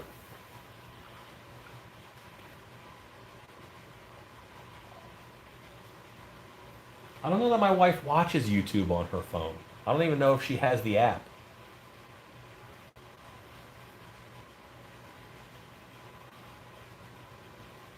See how it's smoothing out now?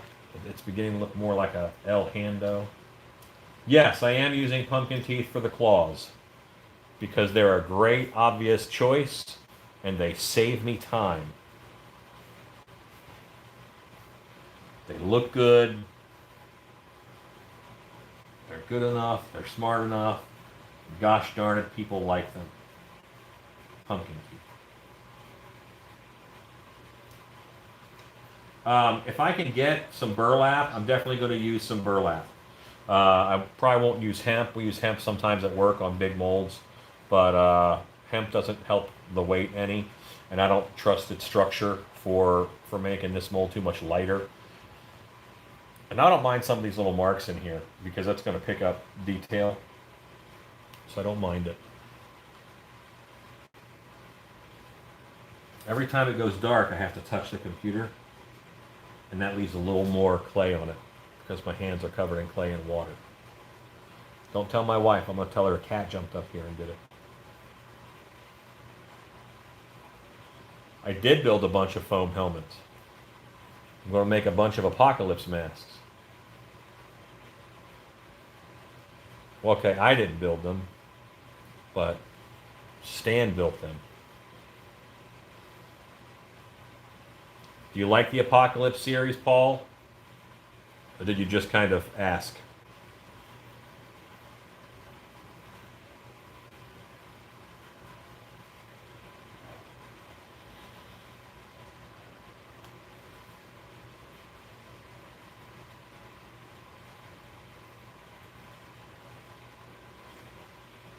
Yeah, the Apocalypse has a certain look to it, you know, at least my mask do.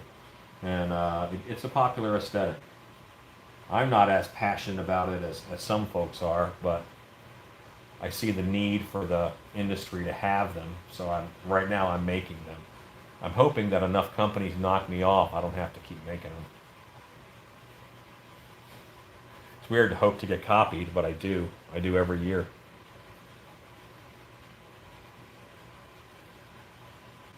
Okay, that's smooth enough.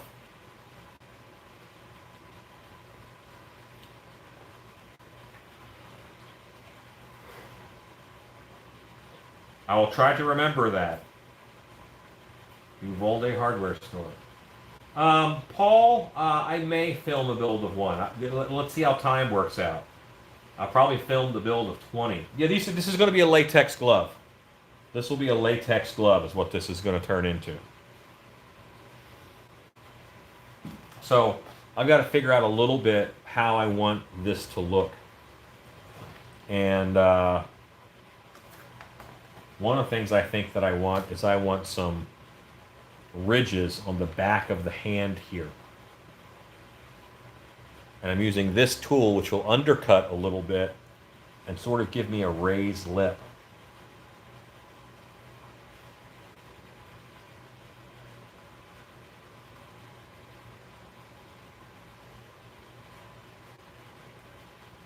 So that kind of looks a little fin-like right there. I'm going to do that a couple times.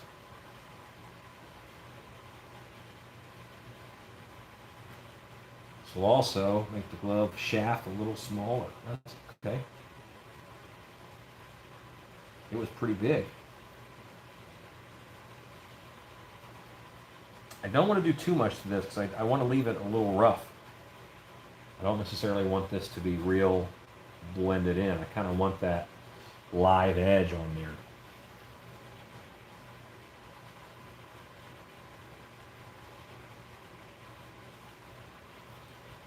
And we'll just do a line that I'm going to kind of trace.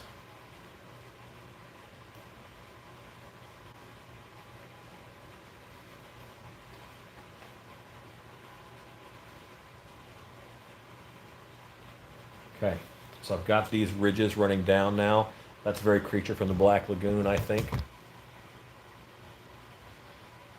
This is going to be right over here on the elbow, so I can do one more. See, my tool isn't long enough, isn't short enough.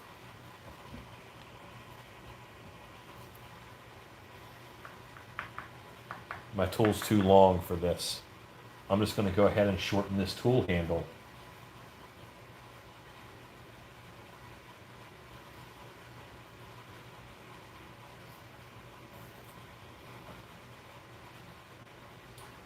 No, I go until it reached a point and has moved on. But I'm working tonight. I'd love to have this guy wrapped up by about 11 o'clock.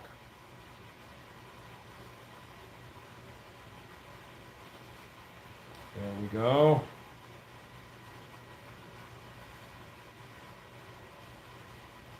And there we go.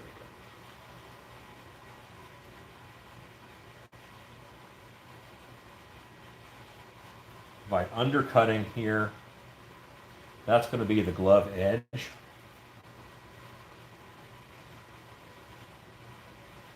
Right there. This is all glove. Most of this is going to go away. Now I am going to do just a little more that I can leave on.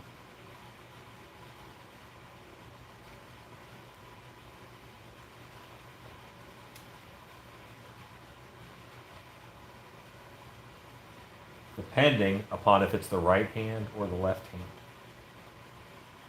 Almost a little elbow cup. And now I got to fill in here because I have an undercut there that I don't want. I will probably add some type of scales.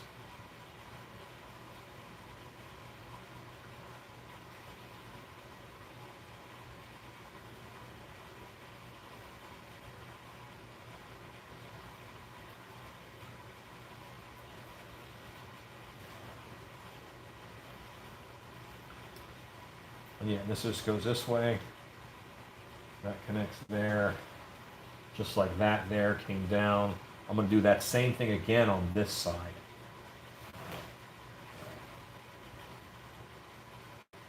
Because there's going to be, your elbow is always opposite your thumb. You know, here's your thumb, here's your elbow on the other side. So I can leave these tabs. Tomorrow is Tuesday. So I will probably mold this guy tomorrow night. A lot is going to be going on. I don't know if I'm going to do this on a live or not, because when I have to direct other people, it's very hard for me to be live, because I want to give you guys my attention, and I can't do that.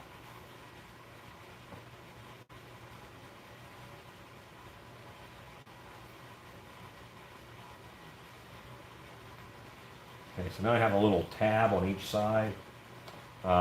Again, I got to fix this little overhang here by just putting in a little bit of clay.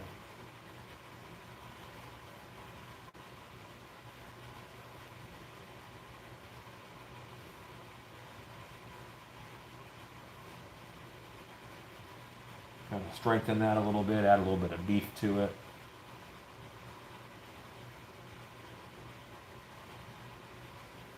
All right, so let's do some detail in these guys, and that's where this guy is going to come in. This video we posted to my channel.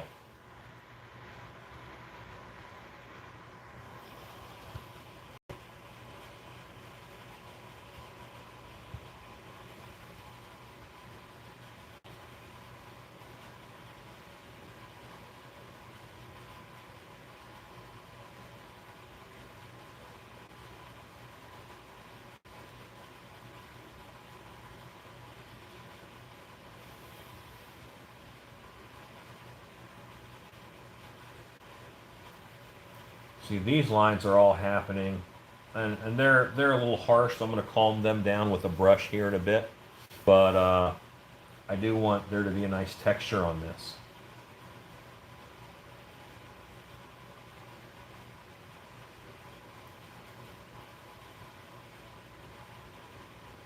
See how my tool goes up inside of there? That's because when I made that ridge, I really made it. I cut it in with that tool. Yeah, this is four Q-tips, plastic shafted Q-tips. Good night, Scott. There we go. 4 plastic shafted Q-tips that I'm using. And I'm just going to use the phone from here on out for the comments. You guys aren't commenting up a storm. I think it's late. Y'all are tired. Most folks are saying good night. I say good night to you. I guess that's not true. There's 46 people on still. Dang! And now anybody who's about to leave will feel guilty, and they might stay for a few minutes. Keep me from eternal sadness. Okay. So that's what happened on the back of the hand. Now, texture has to happen back here, yes, but I like those gilliness things that happened right there. I'm not starting early tomorrow. Well, maybe. I might. If I go live, I'll go live about 7 p.m. That's not necessarily early, but it's earlier.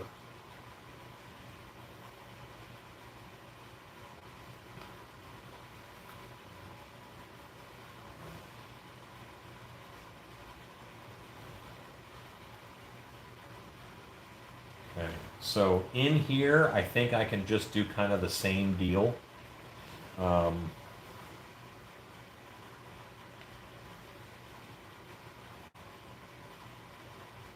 Now I'm going to end it.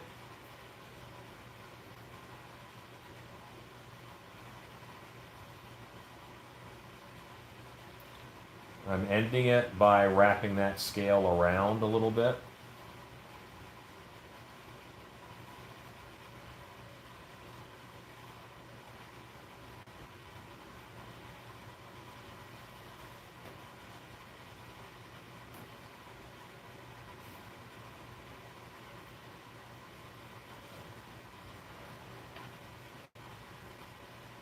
Now this won't be quite as clean or pretty because I am a little more dominant right-handed.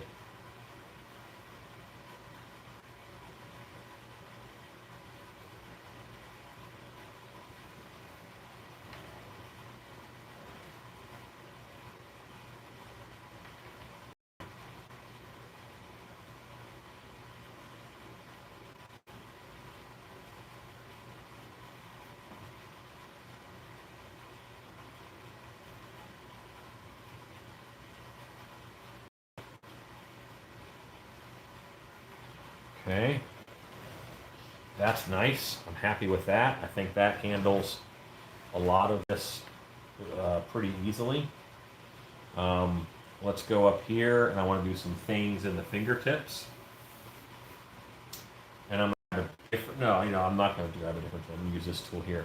I want to try to push ridges into it.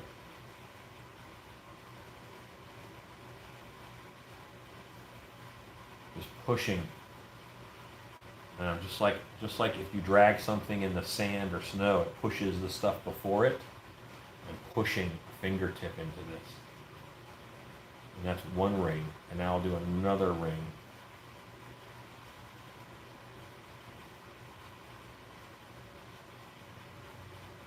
Just about the limits of that tool. It's such a big ring on it. But that's going to be my fingertips and how they look. This blade is a little stiff. So I gotta just hold this finger in place and protect it. I was gonna push my finger over, trying to push in detail. I'm gonna go for a different tool here. Look, there's my end I cut off. It's nice and round. That might work too.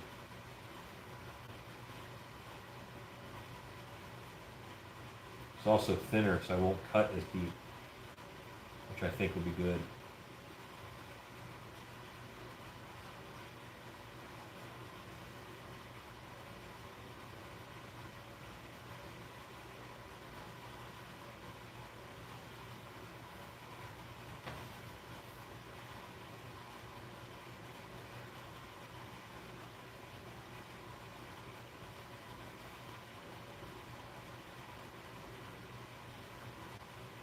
I'm sorry, I'm not talking much because I'm concentrating.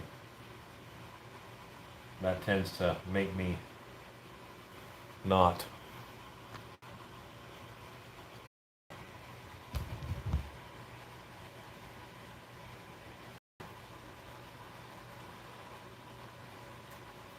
It is a glove that I'm making.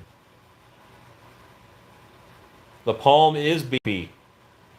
To give me some billows to get hands in there. Yeah, the palm is beefy. Also, it's a different anatomy than our hand because there's a thumb on each side. But it still does have some shaving down to do. Also.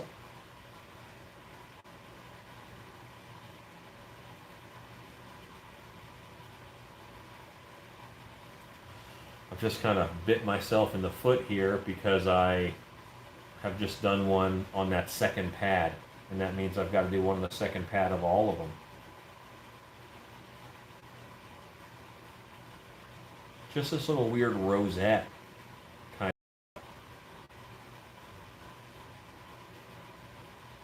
of. This can be a fairly rough sculpture. It's okay.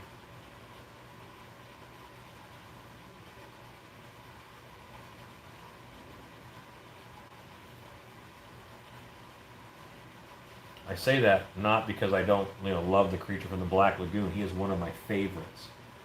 But you have to think about the whole piece that you're making. How much time do I spend on this hand in order to, everything I do has to be the same level of detail. I don't want these super duper detailed hands and then not when it comes to the rest of them.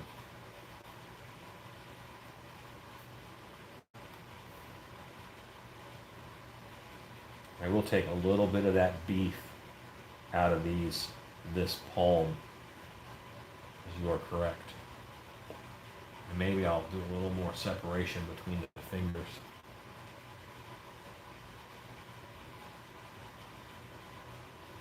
Just a little bit of that puff is gone.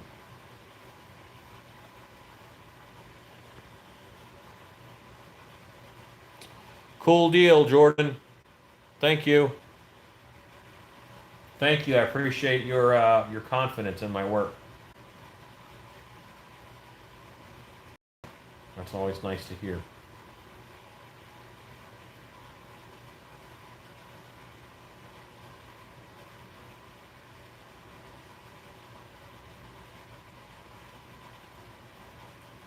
I think I prefer things a little beefier. I'm kind of a beefier guy, and we all tend to, we paint ourselves. A lot of my sculpts end up looking like me. It's not my intent, it just kind of happens. But what am I using for reference a lot of the time? Me. And I think I can bring this palm in, like really bring that in.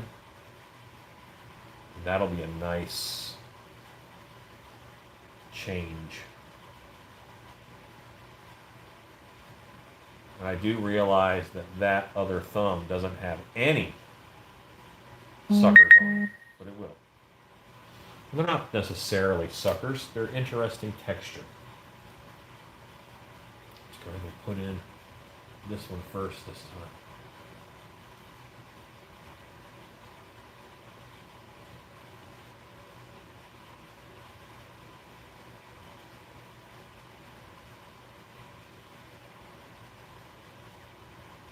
Maybe on each of these little suckers, I'll put a little hook. Wouldn't that look cool? You know how every now and then I'll look up a squid tentacle suction cup, and they have little teeth on them. Oh, so scary. Wouldn't this look cool with a little tooth right in the center of that finger pad? So that even if he just grabs you, it hurts. Let's do that. I think that's a good idea. And I know ideas, I've had 7 of them.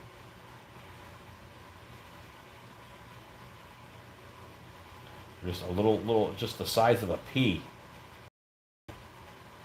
Rolling it into a tooth shape. I'm putting it right there.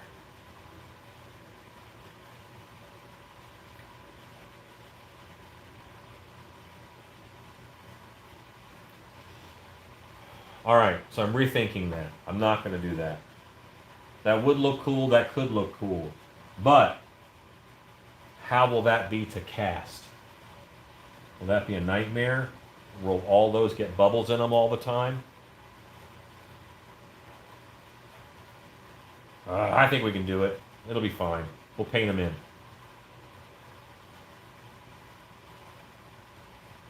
just the size of a pea is all the clay I'm using.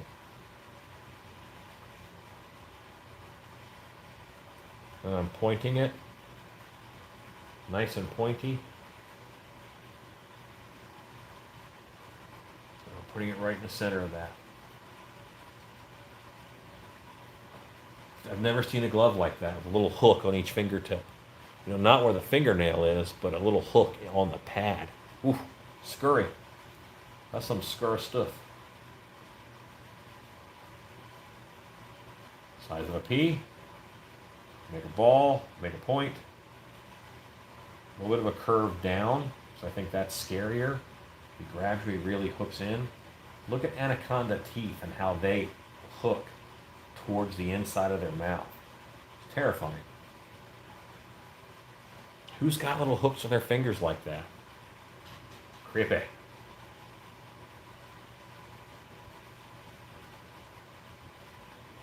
Well, this is very much a detail that I probably should not be putting on at this stage. I'm still working on my anatomy. You guys just saw me shave.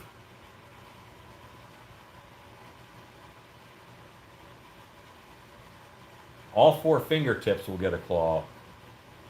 I don't know if those inner ones will get one. I don't think so.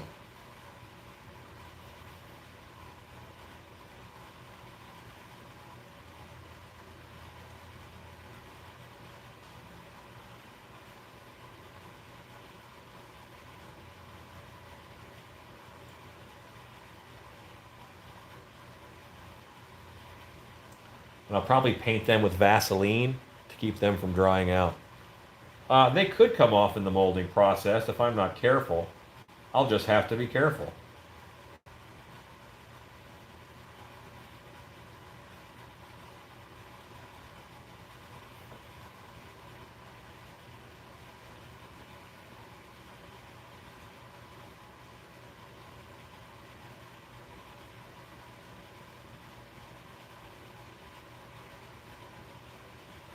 Yeah, see, now I want to be grabbed by him even less.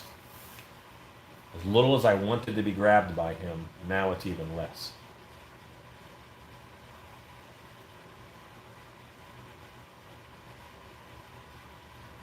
So let's go ahead.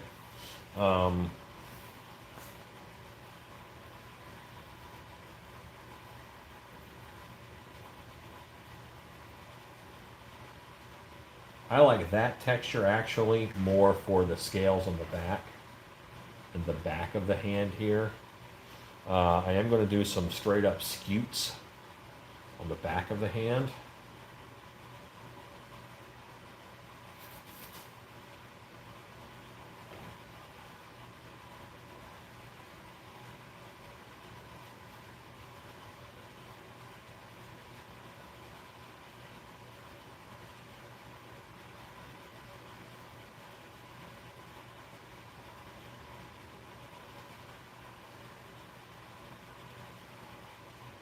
I'm just building them on the table so I can build them nice and flat and then transfer them onto these tendons. It's already looking a little more prehistoric.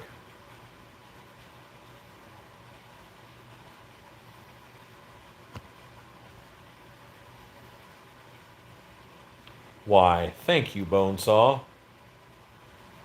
I think if someone named Bonesaw tells you, first of all, there's someone I'm talking to named Bonesaw, that's kind of cool. And but if someone named Bonesaw tells you what you're doing is nightmare fuel, I think you've succeeded in life.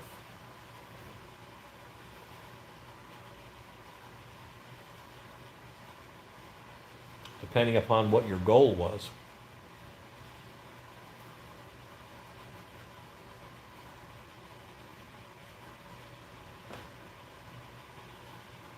If you guessed, I'm doing another row of those up here. You're right.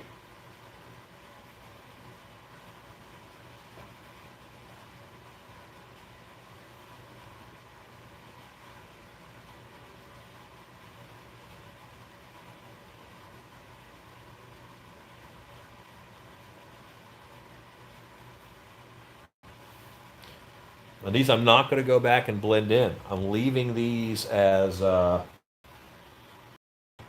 you know, separate. I'm leaving them as these are growths on it, not out of it really.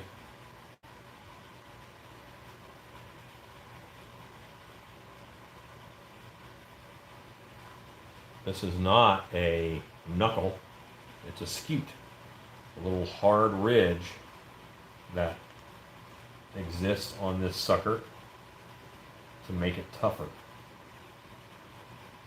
I'm building them on the flat and I'm applying. And it looks like I will need to do them all over. I'm okay with that. They look cool.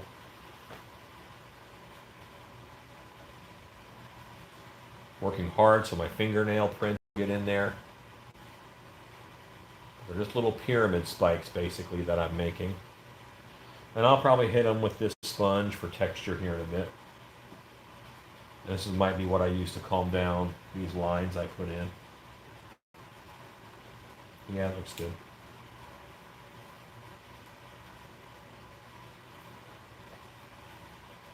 Scutes. Love me some scutes. And a good word, by the way. It's a nice anatomy word.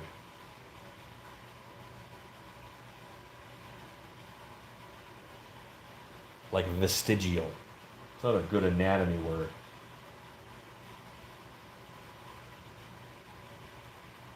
Everybody knows what vestigial means. But some live it. That's the thumb, it's only going to have those. So this needs to blend in a little more. Because this is supposed to be blended in. Blent. Is that a word? Blended? Blended? Okay.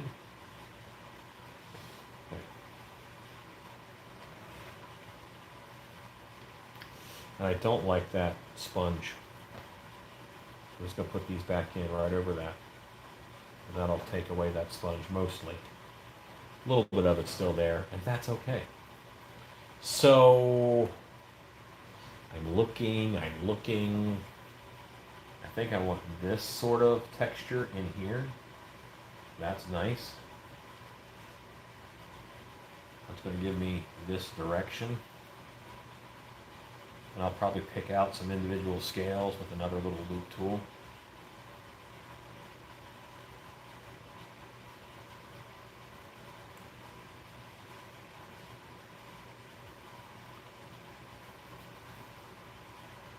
See how this tool just quickly adds something? And because these are just plastic rods, they bend all over the place and it gives me some variance. Not like it's a metal comb or anything that would be super rigid.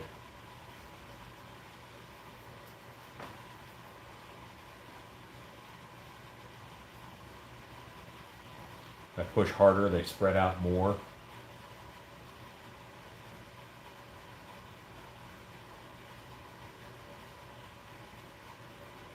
I like what's happening with the scales on the back and how they kind of wrap around. That's happening nicely.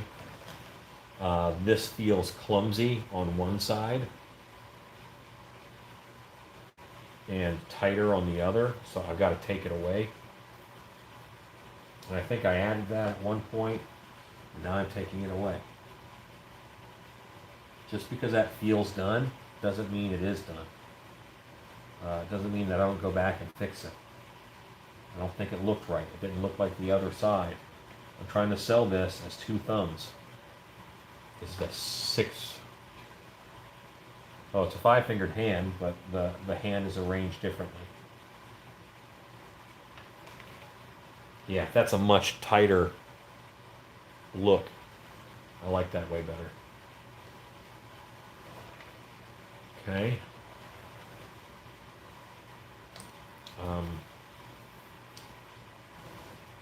Do I want to do these lines this way? I think I do. Yeah, I think I want these lines here.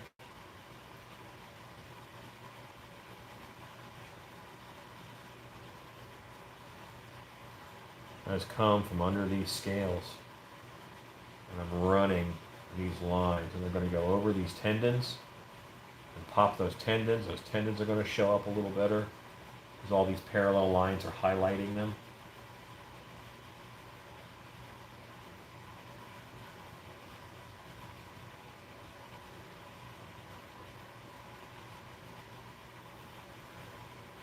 And this just adds so much instant texture.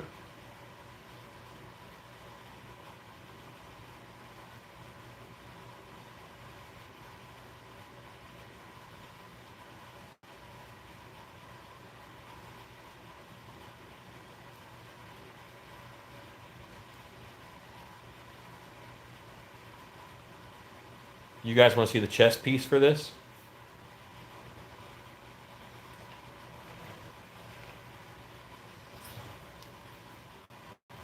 I do need to do this. And these are going to go all the way down here. But I got a flap on each side, remember?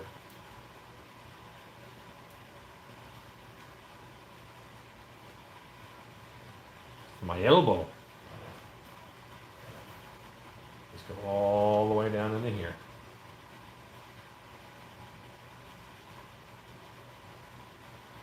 But now because I have this texture this way and this texture this way, same texture, I'm going to have to tone this one down probably.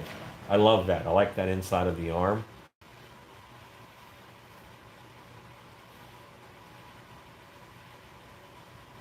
And I'm just going to put a couple warts in there, nobules, whatever,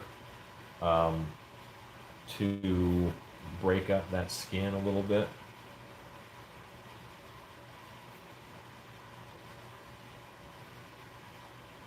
Kind of big. This tool can also stab and leave little circles. That's kind of cool. Because each of these plastic shafts is hollow.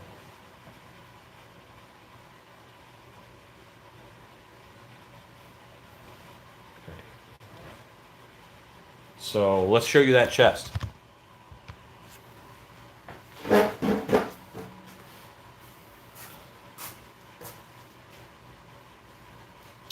It is not all trimmed up.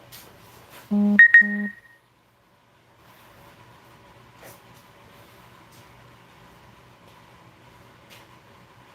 about the fattest sea creature around, but you can see the detail on these pieces.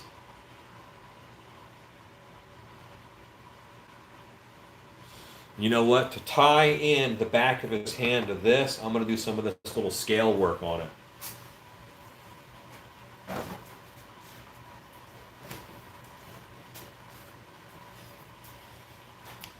And I did that with this stuff here.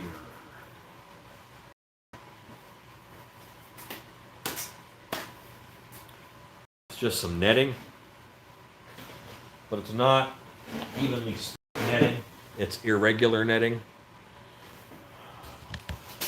It was in a decorator shop that I went to. And I have this tool here.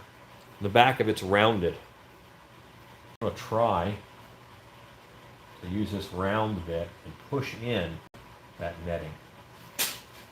Then when I peel that netting up, it's going to leave its impression in the clay.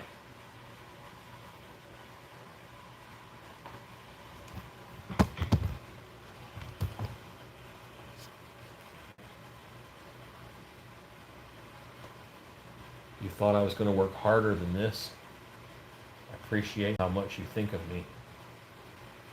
But, no. This is a fine texture for the back of this hand, I think. And I'm going to just cut this piece so it is smaller. And I can get it in tighter spots and damage fewer scutes.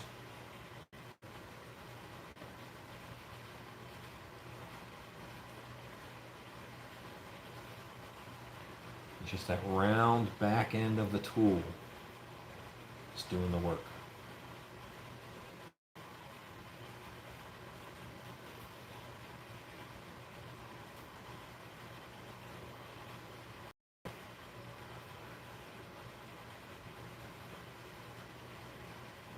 Don't do things that, well, I'm not going to say don't do things that are difficult. Sure, do things that are difficult. But don't make things difficult that don't have to be difficult. Is there an easier way? Probably is. Take a few moments and think about it. Don't think about it so long that you get paralysis by analysis and you don't do anything.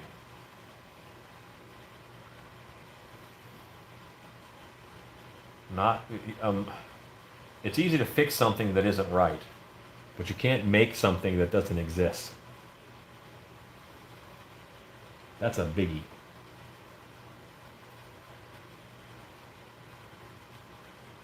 If you build it wrong, I can fix it for you. But if it doesn't exist, then I can't do anything.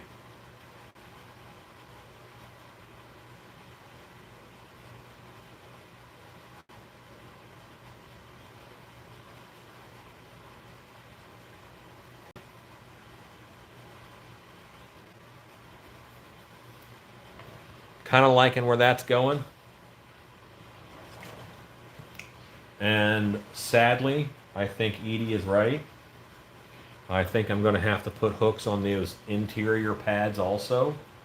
And I got to do scutes up on these fingers. But I'll do the scales first. I'll do this first, and then I'll put the scutes on. I need a whole nother lineup of scutes for these other fingers. I didn't do them.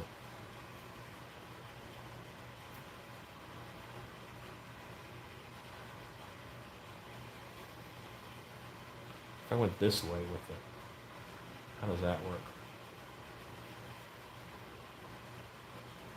And because this clay was in the chest piece, I pulled it out and I sculpted the back piece right away. And then I pulled it out and I sculpted these hands right away. This clay has been in every part of this creature so far. So, that's cool. But also, it's also a little stiffer, so it's taking detail better. Sometimes with water-based clay, you get to a point where it's just too soft and you have to wait. But I added water to this clay, remember? I sponged it down, but I can still do this and not hurt it, you know? Now it's taking press in detail, and sometimes you might have to wait for that.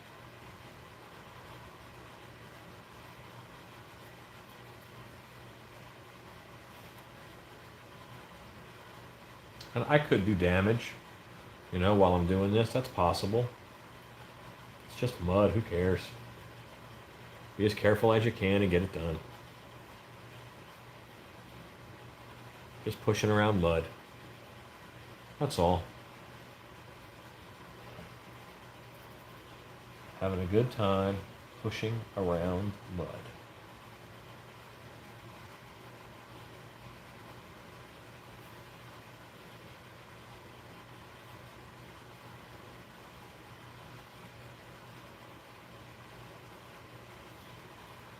I want it to take. I want all those little scales in there. You guys see that?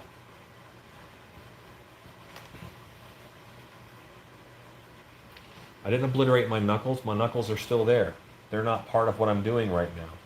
They're bone. They're underneath of the skin. This is the skin. Those scutes grew on the skin.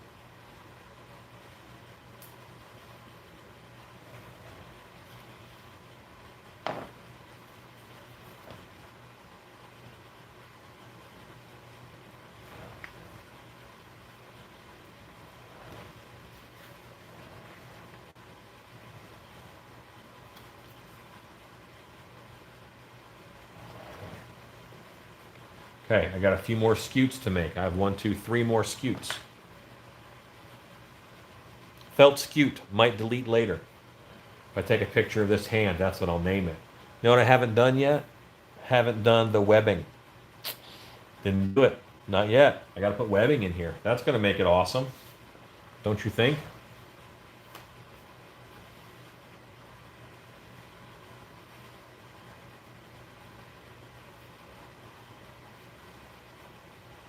Gotta be a webbed hand. I'm at 11:21. I'll have this done by 11:30. I think. That scute's too big.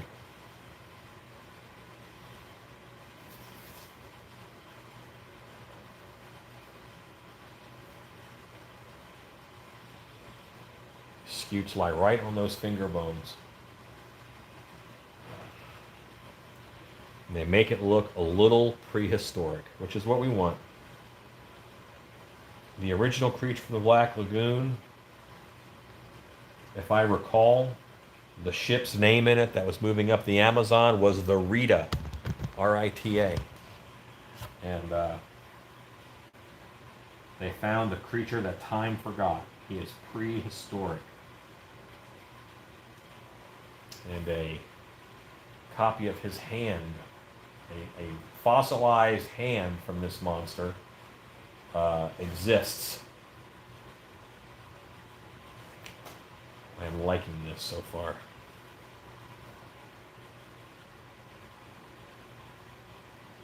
Some monsters speak to you more than others. I have a buddy named John Adams, and he is Creature from the Black Lagoon is his favorite monster. My favorite monster is the Wolfman. I think there's no doubt about that. Love me some werewolves and wolfmen. You guys can't see what I'm doing. I'm a jerk.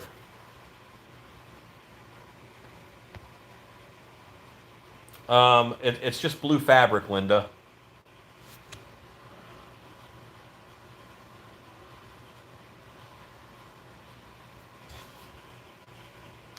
Just want to use this moment to say thanks for all these years you've been sharing your craft. Oh, thank you. I love what I do. So, of course, I want to share it. And it's just fabric inside of there. The new Wolfman with Benicio del Toro was very good. There's a werewolf movie called Bad Moon, which I think is very good also. That's got a real good-looking werewolf in it. So, there's a lot of good werewolf movies out there. There's a movie called Wolves that actually has, what's the guy's name who plays Aquaman? Jason Momoa? Jason Momoa? Yeah, I think it's his name. He is in a movie called Wolves. It's great. Good Wolfman design. They're not werewolves per se, they're Wolfman. So I need to do something to base these claws and also to give me a little bit more finger height. Meaning a little more room just in case fingers are longer than mine. They can just back their hand down a little bit, that's true, but that would throw the thumb off. So I'm gonna put down some clay.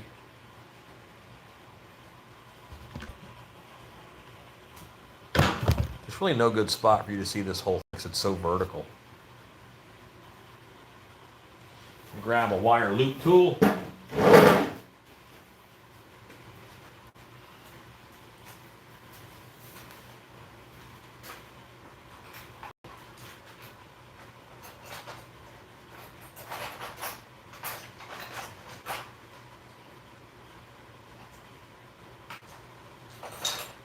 Looking for just the right size of wire loop tool. Not too small, not too big.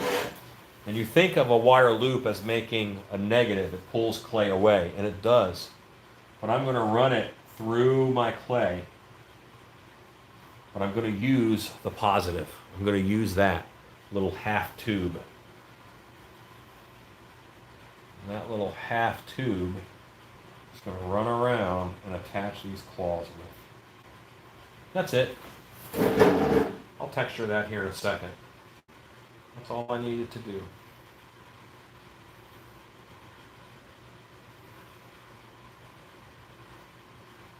I've now made a little piece that makes the piece look better and adds to the functionality.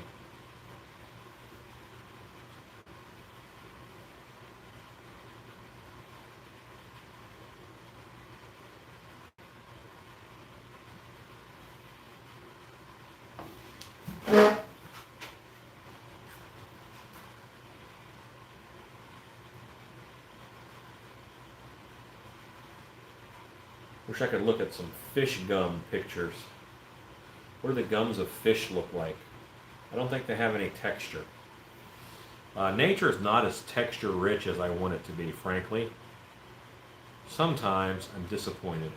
But colors, my goodness, nature has some colors, especially fish. Beautiful.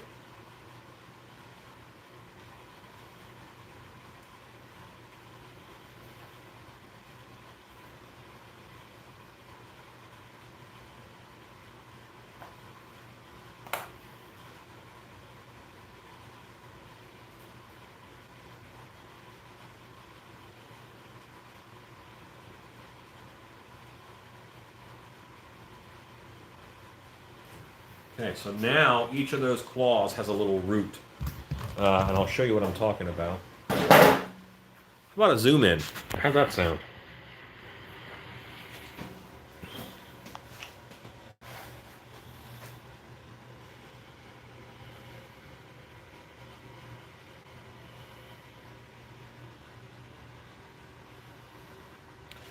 There's those little finger hooks I put on there. And see around those claws, each one has, there's the scutes and the scale pattern. And each claw has this little ring around it where it come out of.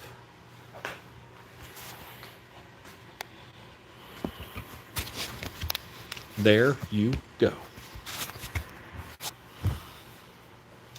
I'm going to grab a little tool and push those rings down and give them a little bit of texture.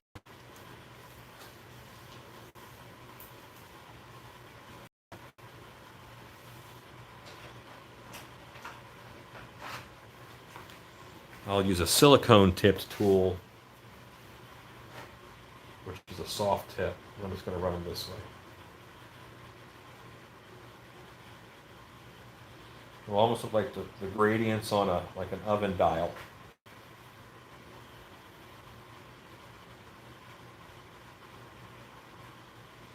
If I do them this way, I can do them all from the top.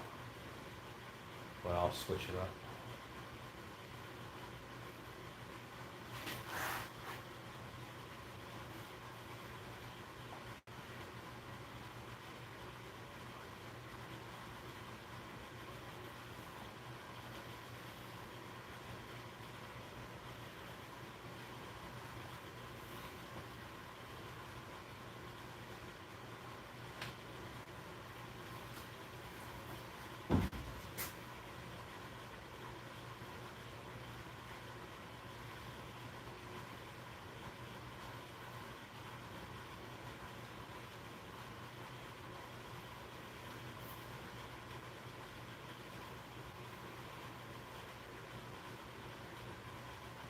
Again, I'm doing something fine and detailed, so I'm concentrating. And I'm sorry if you guys feel ignored, but I really am having to concentrate to get these little nubs evenly spaced.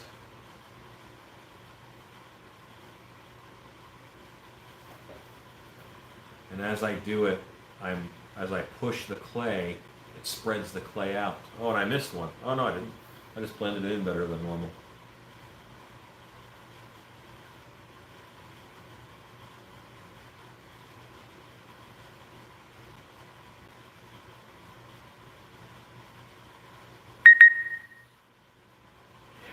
This is making me happy.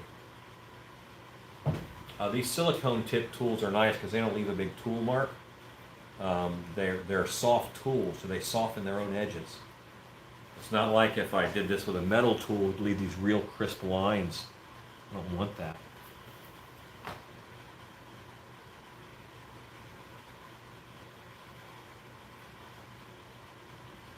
I changed what I wanted from push-ins to drag marks. I think the drag marks look better. Let's check some comments.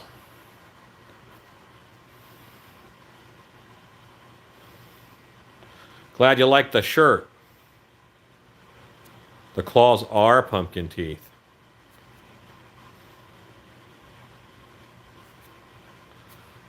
I am wearing a Red Dirt Monster shirt.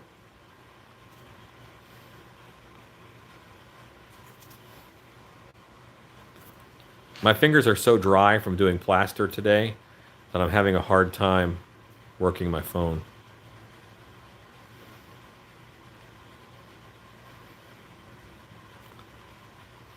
There we go. All right. So, yeah. Okay, I'm actually feeling pretty good about this. I like the piece.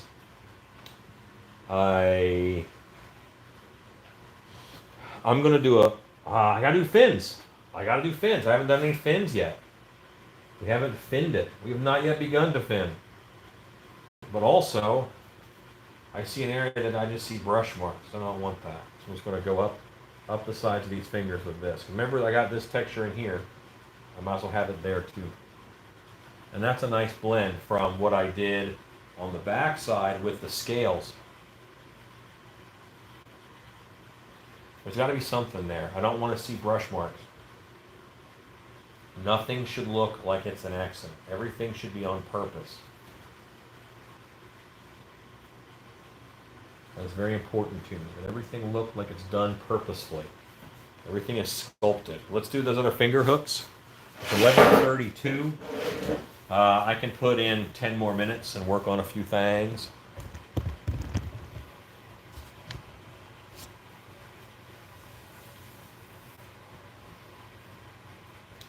And I thought I was going to do a big fin on the arm, but I don't think I'm going to.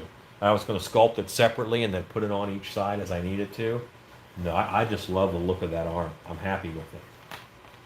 Whoever sculpted that did a good job. I kid. And this silicone tip tool, I'm just going in here where I couldn't possibly get those scales in, and I'm just drawing them in with this silicone tip tool. You can't even tell the difference in those lines.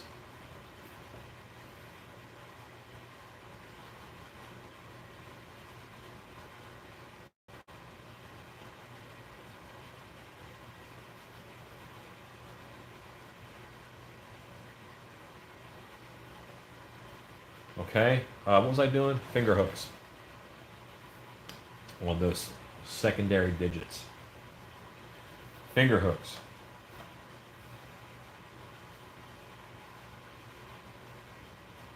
I'm actually going to wet my fingers with a little bit of Vaseline.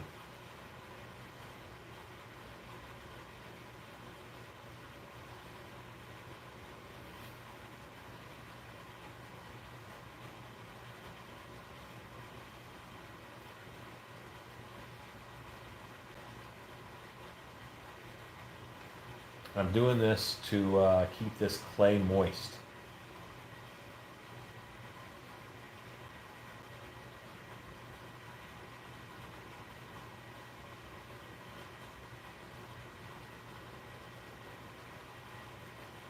Because the Vaseline, of course, won't dry out as fast. These little hooks, they'll dry very fast.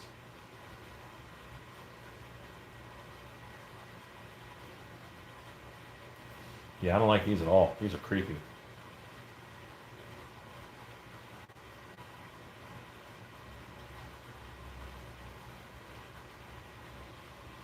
And you never know what is going to make a client like your piece. You know? What if it is the finger hooks? You know, what if somebody's looking like, man, that's kind of cool, but it's expensive. It's $1,200 is how much this whole. Remember, this is a whole stilt costume. $1,200. It's kind of expensive. And then it gets close enough, and they see the detail of those little finger hooks. That's what sells them. That's what pushes them over the edge. That kind of stuff happens all the time. What detail makes you buy something? What is it? I don't know. But I'm gonna put these little details in to make sure that people like them. Nice little teeths. 2 more.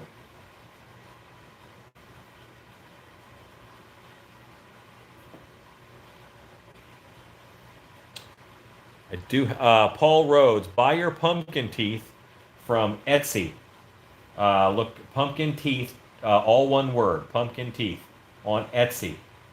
The guy's name is Bob Connor, and they are a great and amazing product. I love them. If you buy jack-o'-lantern teeth or something that isn't pumpkin teeth, I don't know that they're going to work the same.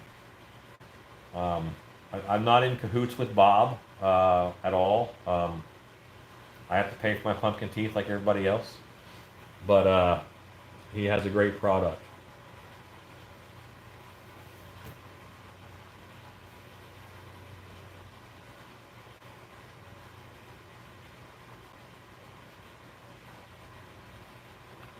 I'm doing my last tooth on the inside here. I don't really need a lot more, and I'm going to do something a little weird, I think. I'm going to powder this with baby powder and brush it out because I want him to look a little drier than this. And baby powder is going to make it look dry.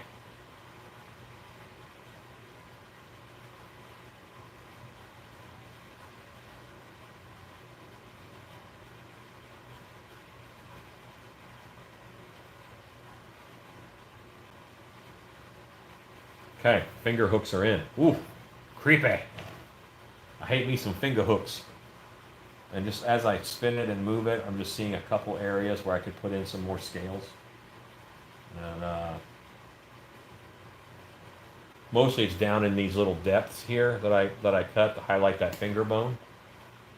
Those little depths did not take the scales very well, because I had to push it down in there. I didn't want to change the sculpture. Let's get some baby powder on this, and then we're going to call this guy done.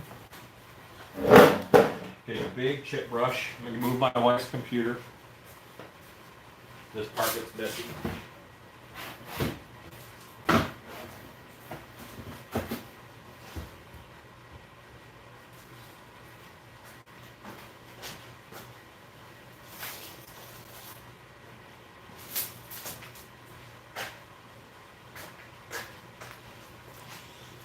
Happen to have some baby powder right here.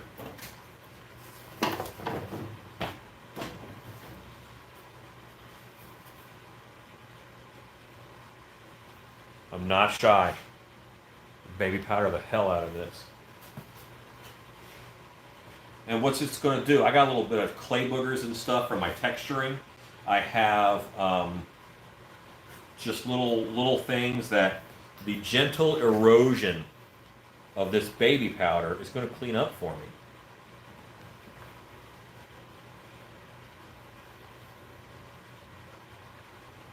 Lots of baby powder, like I said. Not being stingy. I'm going to brush. And these clay boogers are going to come off. Ones that don't come off will become texture on the skin. I'm perfectly okay with that.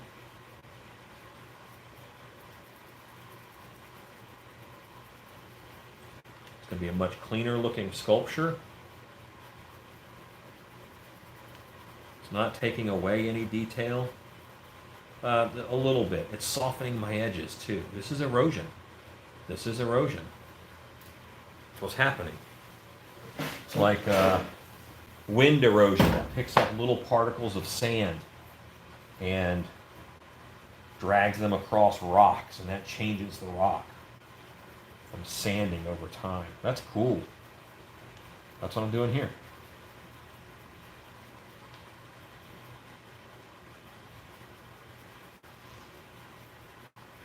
And remember, I left this live edge. I left that very rough. I don't want that measured. This isn't a robot. It's not made out of steel. You know, it's like a crab shell. It's uneven. It's a little jagged. I love that. Tell you what, I could make fishmen. I like fishmen. They're cool. I could make them all day long. Make me happy. Fishmen make me happy. Could make them all day long. Fishmen in the evening, going strong, going strong. Sometimes I do forget that people are watching. Apologize for that little outburst.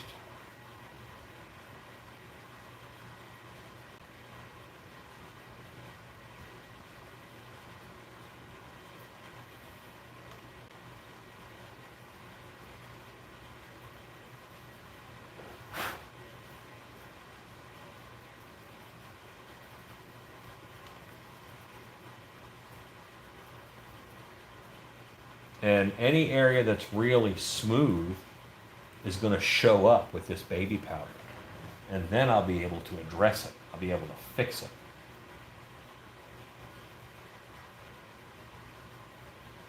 You guys see how that works? It's making it look drier. It's drying it up.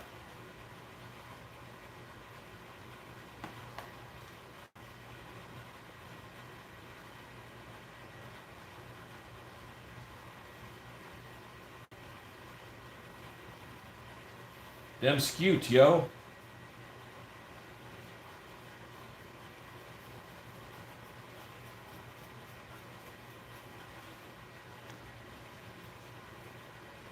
Where's the best place to buy clay? Sorry for all the newbie questions. A ceramic supply store. Find one in a town near you, because holy moly, shipping clay and plaster gets expensive. So find one near you. And I am powdered. And I'm not going to do the webbing tonight. And the reason I'm not going to do the webbing tonight, A, it's kind of getting late, but I don't mind that. The reason I'm not doing the webbing tonight is because it would dry out. That's a real thin bit of clay that I want to use, and I think it would get too dry too fast. So it would crack on me. So I'm not going to mold it right now. I'm not molding it until, 7:30, 8 o'clock tomorrow.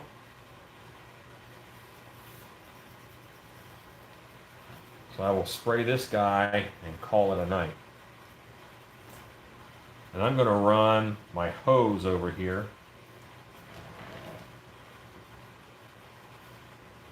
And blow this off.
What do you guys think of this hand? I'm happy with it. It's going to be both the right and the left. That's why I've set up with a thumb on each side.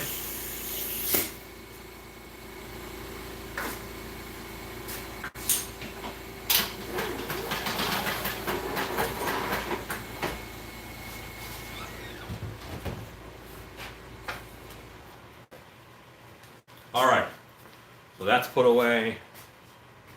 I'll do the webbing tomorrow right before I mold.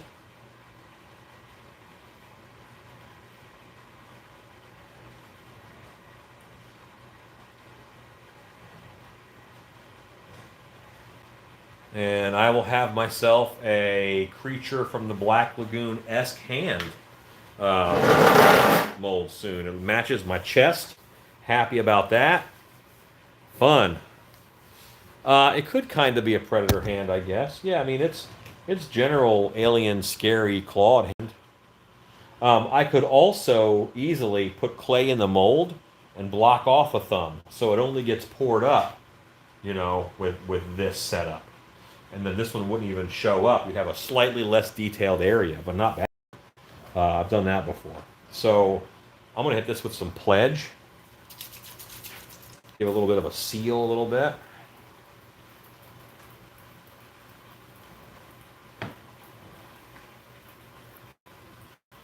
Alan, you just worked to make it look dry, and now you're spraying it back on wet again. Yeah, but I also got all my boogers off, and I'm happy with how this guy looks. I'll do the webbing tomorrow, right before I mold it, but I don't want those to crack and dry out. There's a Creature from the Black Lagoon-esque hand.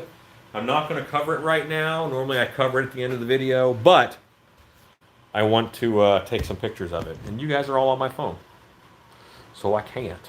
So, Monster High Five. And thank you guys for watching and hanging out. Have a great night. Bye.